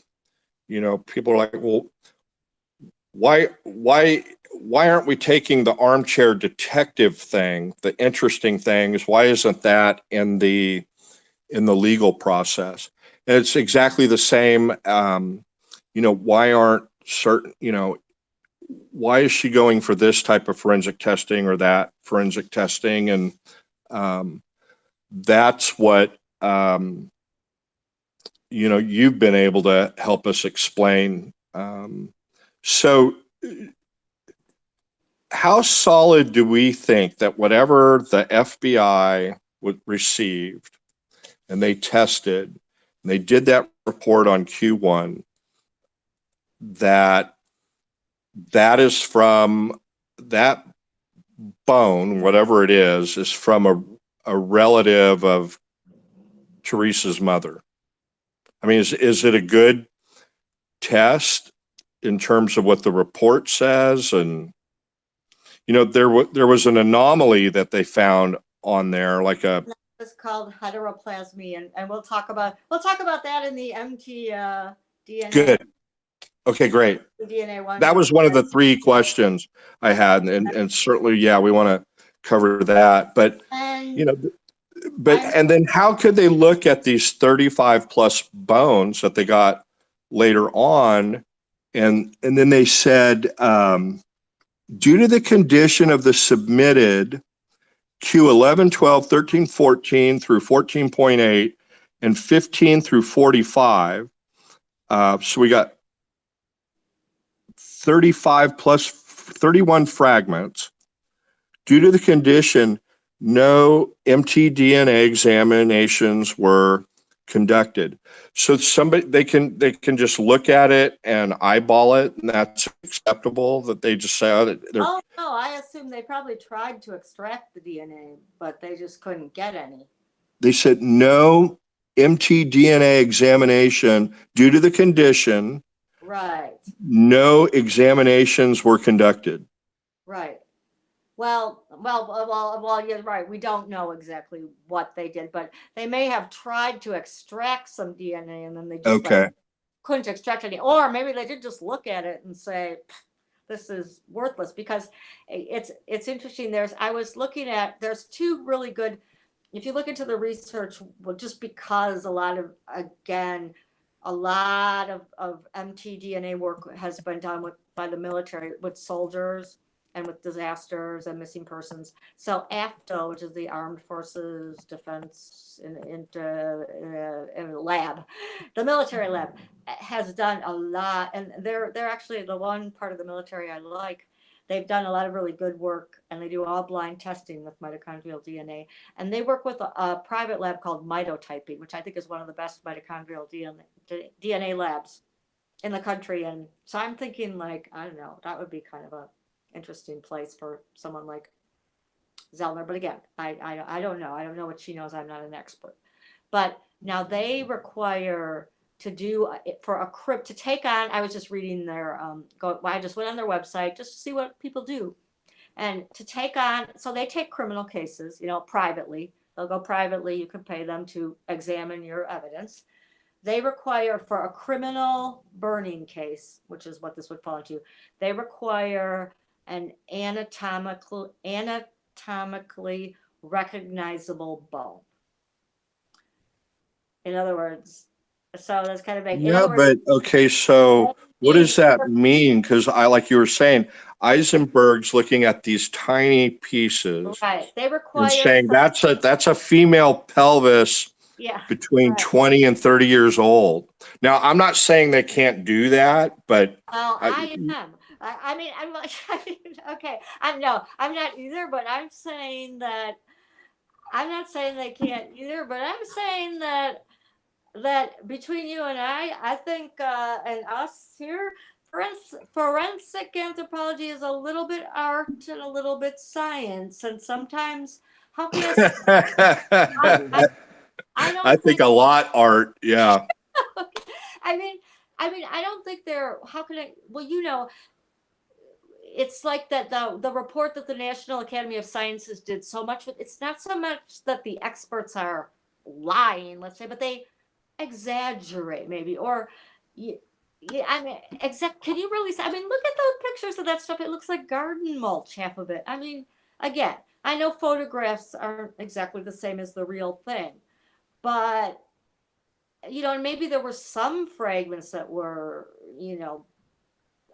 in better shape than others, but yeah, I think that, yeah, there's, so yeah, what we just said, there's some art and there's some science. So can you really be that as specific as she claimed? And then they always throw in the reasonable. But I interrupted. You were talking about this lab, this mtDNA lab, and that they required an anatomically recognizable fragment. They're saying, if we're going to test you, if you want to send us a bone to test, it has to look like, and again, I realize that that's somewhat vague, but basically the bottom line is, yeah, it doesn't have to be like a femur, but it has to be something that probably you could look at it. And okay, you might not know it's a human bone, but you could say, yeah, that looks like a piece of bone. It doesn't look like something that I see every day when I'm out walking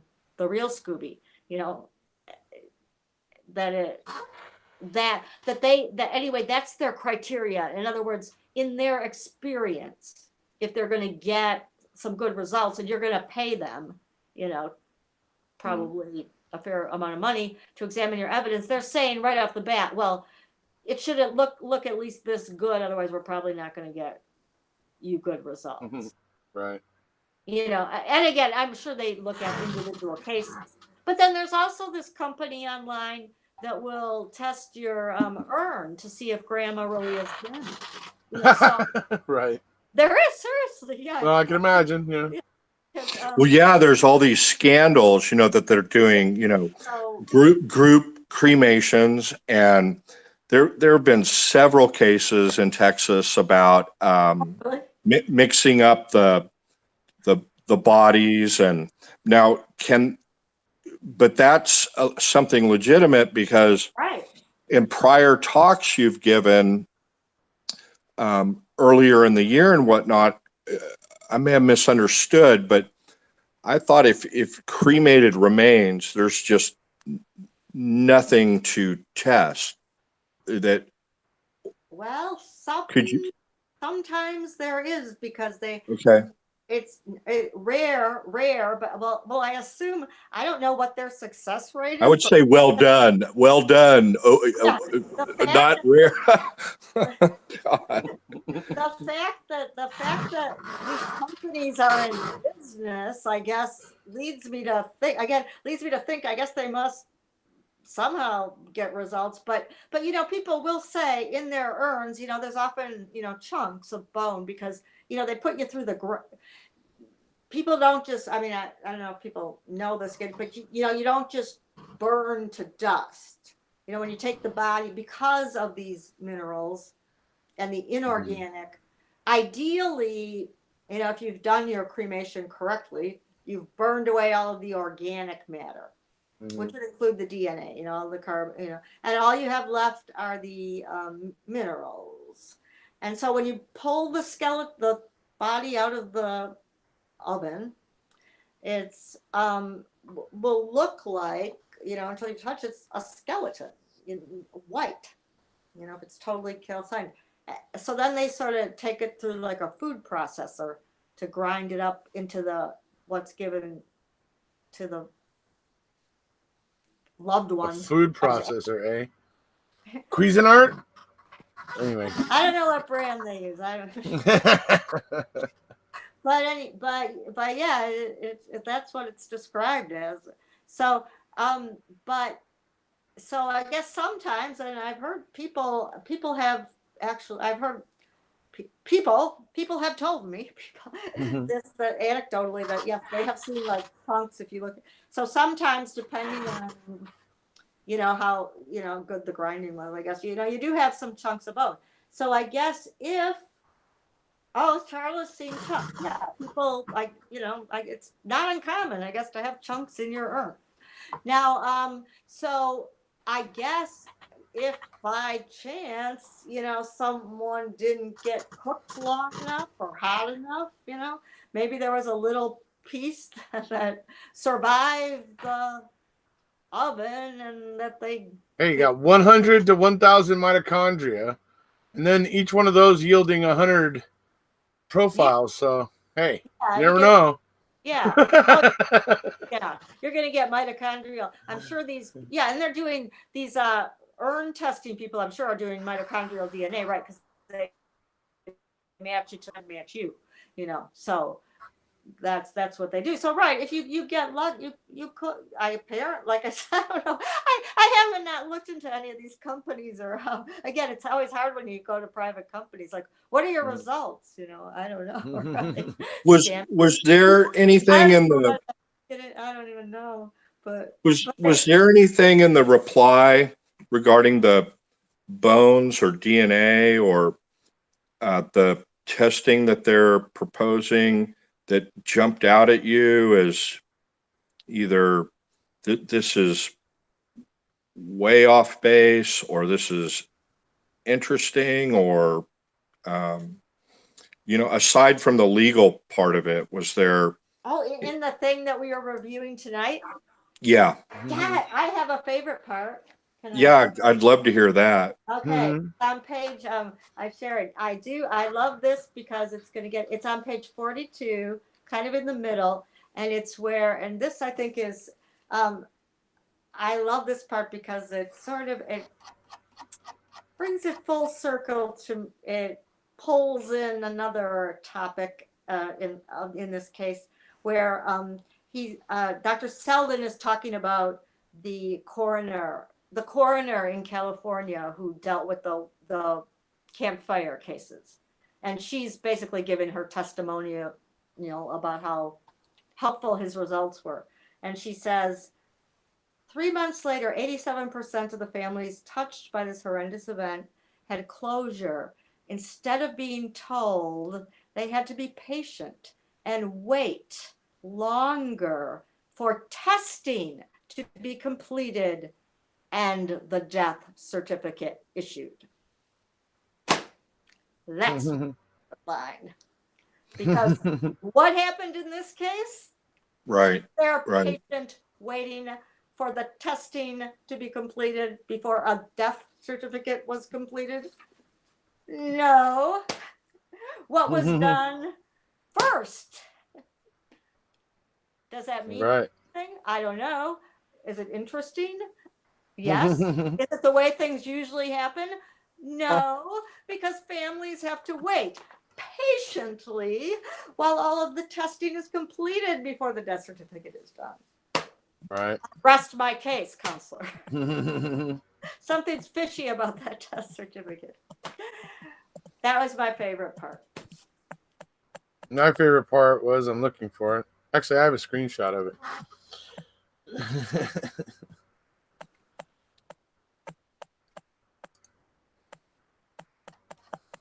But I thought it was, I just thought that, no, I thought your basic summary of what seems to be the legal strategy, I agrees with, and I agree with Travis, and seems like a smart thing to do. I mean, that's my favorite one, folks. Here, let me make that a little bigger. That is the quote, everybody.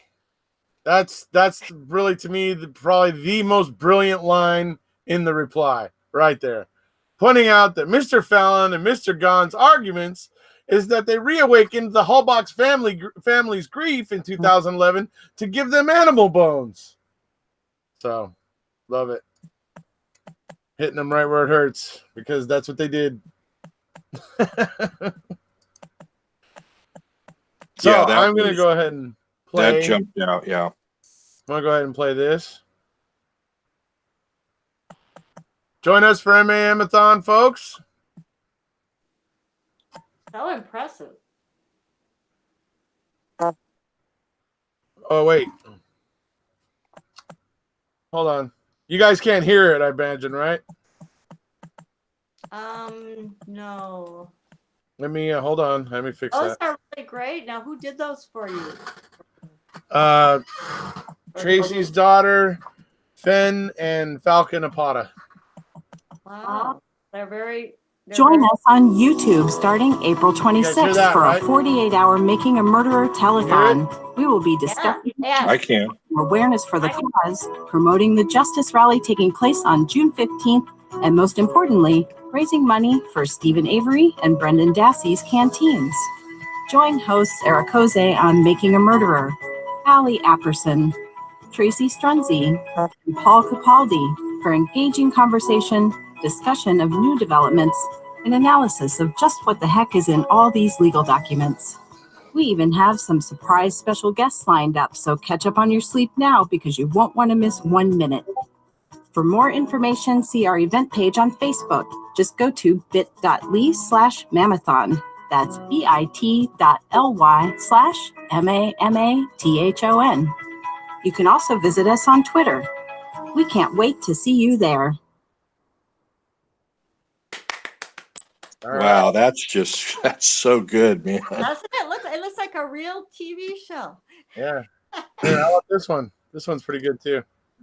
Get on the train before it leaves the station. Wisconsin versus Avery, a complete fabrication. Get on the train before it leaves town.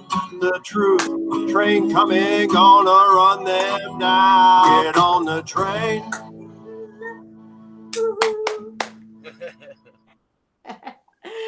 Oh, there we we go.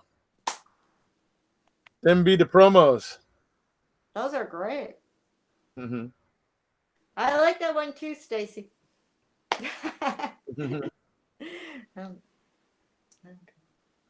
Stacy still Erekose, did any questions for Scooby or? All right. Anybody have any I don't have questions? my tambourine. I'm sorry, people. I don't have my tambourine. I know you're all disappointed. I haven't been able to look at the chat.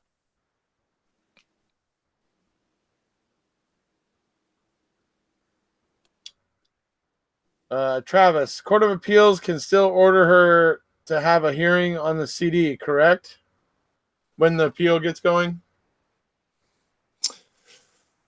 Yeah, so that is an issue that was preserved. So if she wins if she wins at this level, the state's going to appeal it, and then going to be cross appeals, and she's going to be able to raise everything: ineffective assistance of counsel, Brady violations, prosecutorial misconduct, all of the things we went through in the motion for post-conviction relief, the supplements, the motion for reconsideration, all of those issues, including the claimed Brady violation associated with the CD, she would be able to bring up.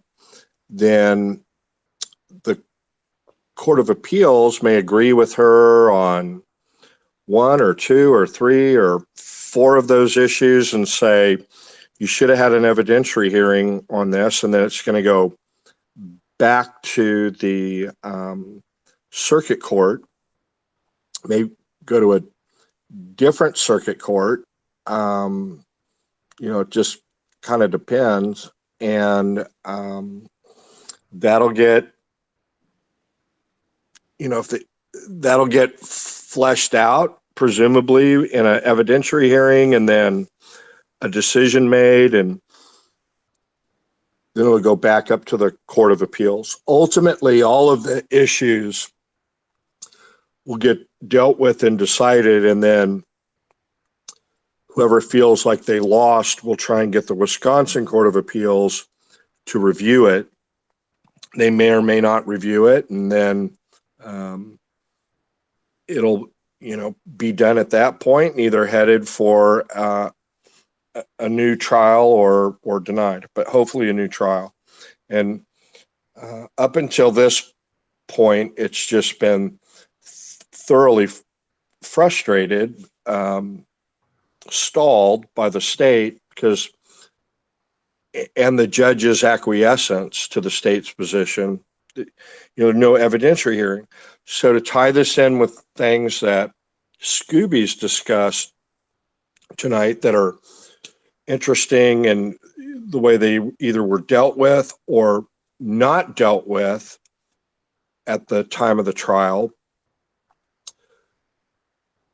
those are some of the things that Kathleen, through an evidentiary hearing, can flesh out. And then the state can also, they can bring in, I doubt it's going to be Sherry Colhane again, but with all the baggage she has, but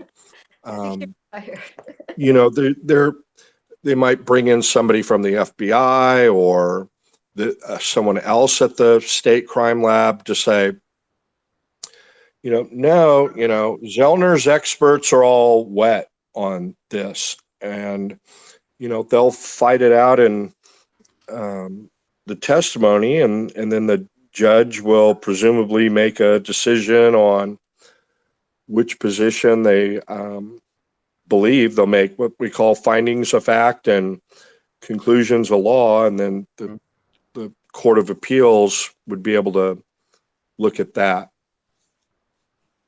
Right. There you go. That brings some people out of time. So are they getting to the point, Travis, where they're going to have an evidentiary hearing? I mean, are they going to be able to weasel out of this now? Well, that's a great question. So one that everybody asks. So what is the next step? So the Kathleen's motion, which she was allowed to file by the Court of Appeals, was to the supplemental motion was to get an evidentiary hearing. She filed her motion, state filed a response, she filed a reply, and it's her motion and reply are all about, we need an evidentiary hearing, and this is why. And I think she's done an excellent job of it. State says, no, you don't need an evidentiary hearing, and, you know, for reason A. Assuming you don't find A, then B, not B, then C. You know, it's typical straight linear argument that the state came up with, all procedural. Now, so it's been fully briefed as both sides as to why or why not an evidentiary hearing's needed. So the next step is Judge Flowers, Angie, is going to have to decide whether to grant an evidentiary hearing or deny it.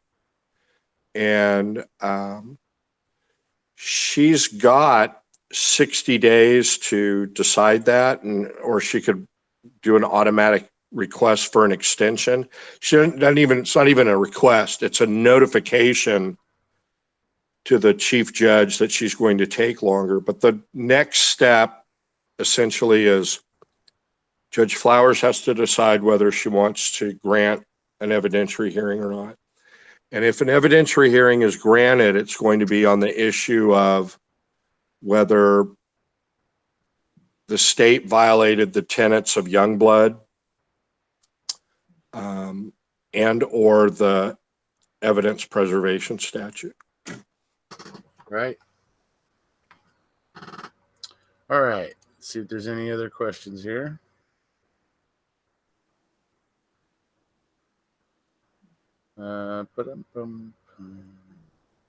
Like, no. I think people are probably getting tired. Yeah, it's getting a little long. We're over 2 hours now, so it's getting late for most people. So I think that's a good spot to end it. That was great. Thank you for being here, guys. Thank you. I have to tell you, I learn a lot more when I'm just sitting watching Scooby interact with Erekose. Not that I didn't learn a lot here, but even tonight. But it's I really enjoyed that segment you did here last few days on mtDNA, and I'm really looking forward to mtDNA part two. Like hot shots. That was just a very brief overview. So I'm very excited that you guys are excited because, you know, if I can find anyone that's interested in talking about mitochondria, well, well, it's like we were talking when Erekose took his break, that, you know, I'm excited to see, you know, how you look at this stuff they did on Q1 and, you know, some of those things and the one area that doesn't match. But, you know, obviously you can go over that at the next time. But I'm fascinated. I've been talking to Erekose about it for a month and a half. That really excited to have you explain all of that for us. Oh, you know what else we got to do? We got to finish up the motion, the MPCR. Hey, Pom Pom, would you be wanting to help us with the slideshow with last two segments? Get back to us later. Sorry. Go ahead. Well, I don't want to get anybody too excited, but there's, you know. Oh, can you hear me? I can't hear. I can hear you loud and clear. Okay. I got an email from someone that I've known from Reddit for a long time. So I mean, a reputable source who's been digging into this other case, the Christine Rudy case where, you know, the one everybody jokes over, Eisenberg, you know, thought the baby bone, bird bones were baby bones. was a fetus. Right. Well, it's not necessarily related to this case. However, some of our players, our similar players, were also involved in that case, and there's some. Right. They said, Scooby, you have to see this. It's going to blow your mind. What happened in that case, because it's interesting, because it was a burnt bone and they used tissue, and it's like the same. Again, it might, they're not going with the, that the bones were replaced or something. It's more like similar, how can I say it? Similar oddness, perhaps, meaning there's perhaps maybe similar patterns of misconduct that happening, would be very interesting. So I may be talking to you privately about like patterns, right? Yeah. I again, may or may not mean anything legally, but No, I think that's perfect. The so to me, that other case, which I've heard you talk about it, Scooby, but I haven't looked at it. I read an article that you posted about it that discussed it in general. I can't remember which newspaper it was, but they were pretty scathing about Eisenberg. But it'd be fascinating to know what the similarities are. Did they test bone? Did they, was it the Wisconsin lab? Did they send part of it out to the FBI, or? They sent the fetal bone to they did. It's an interesting, and this, I don't know if this also would be another option for Zellner. They sent it to the FBI lab, but they couldn't just for kind of like a screening. They tested for a protein. They did a protein assay where they could just do a general assay to basically show whether the bones were of human or animal origin in certain types of animals. So you could, and there's also if you can't get like enough DNA to do like a full profile, you can also you can take just you can take like one gene, and you can actually test for a species. So there are like some options as far as that's concerned. Anyway, they did this type of protein assay and determined these fetal bones that Eisenberg, or I mean, these bones that Eisenberg said were a human fetus were of animal origin. So that was proven in the lab. But what this person is writing me going to send me information about is what happened with what was done with the body of the woman who was, again, it's a bizarre, who's, I'm talking about this. It's kind of weird how you get a little immune to talking about these bizarre things. Anyway, her limbs were cut off. But in what you described, Eric, right? The guy probably, anyway, the torso ended up being chucked in the lake. In the river or the lake or the whatever. Right. The river with the fetus in it, which was later also confirmed that the protein assay was indeed correct. Well, but something with the arms and legs were burned. Okay. Anyway, I don't know anything about the rest of it, but I didn't even know that much, because I have not dug into that case personally. But anyway, there's similar. It's interesting because it was the same year, and it was the same. It was another weird case of a burnt bone with tissue and a pap smear. Okay. All right. Well, we'll have to revisit that later. I have no idea. It might mean nothing. But anyway, I have all kinds of I remember hearing about this thing you're talking about too. So, but anyways, we'll leave that for another time. Yeah. And you know me. I'm always. Somebody's really has to show me something that there really is. But what is interesting is that so I mean, they're not saying, I don't think there's any relation. There's what this would mean would be, it would be more evidence of, how can I say it? Perhaps deceptive behavior by certain parties involved. Not that any relationship between the cases. Right. Okay. Which would be of concern if you live in the state of Wisconsin and you're right on these people. Right. But we'll save that until there's a little more research on it, right? So you can speak about it a little more confidently. But but thank you guys for being here. It's been a great time. I had a great discussion, and it seems like everybody enjoyed it. We've been right around 100 the whole time. We actually got up to around 109 at one point. So a lot of interest. So it was great to have you guys here. Thank you for being here. Yeah, thank you. Well, Travis, it's great to be able to just have you right here to ask.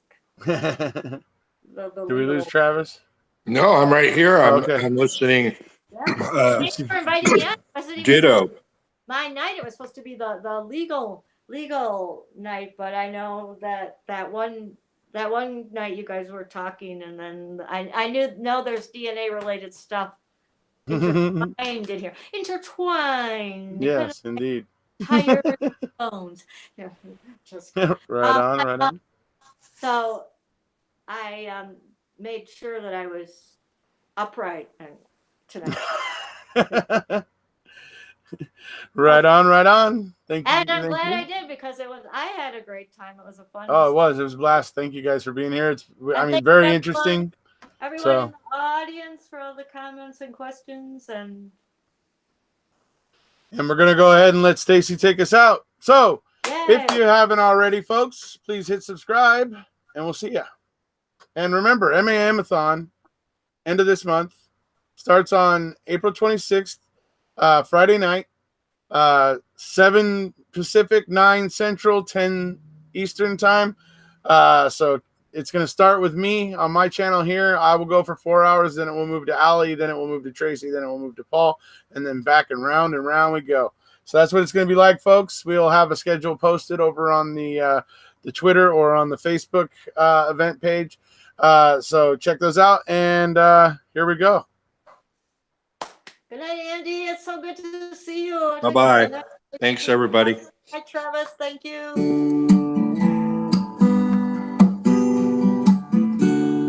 Great show. Good night. Good night, Pat, Ziggy, good night. So let's keep talking about Avery. Yeah, let's keep talking till he's set free. Oh, you just listen, I think you'll see why it matters. Really matters. Oh, I wish I had my tambourine. Put aside the documentary, the state's version of idiocracy. Oh, all their claims so blatantly get torn to tatters. I think that matters.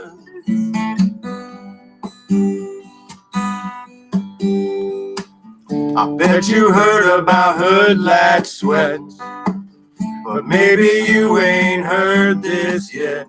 19 more times the DNA that was left anywhere else that day. I think that matters.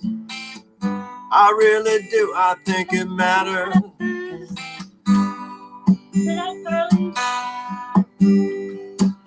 An ex-boyfriend with a day planner page, and yet they did not investigate. And who knows why, and who can say why he was signed into the crime scene that day. I think that matters. I really do. I think it matters.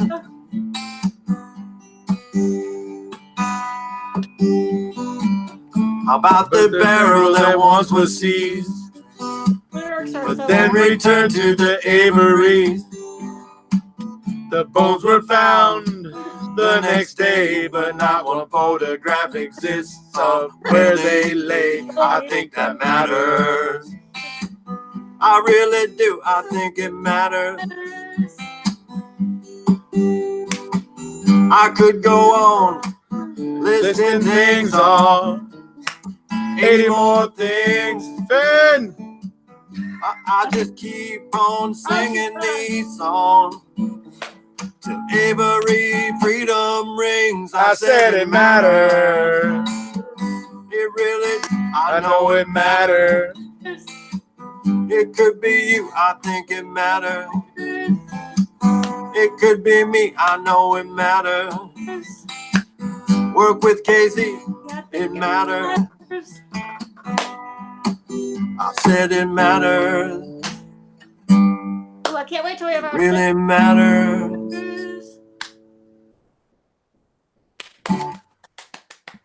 All right, folks, you know the drill.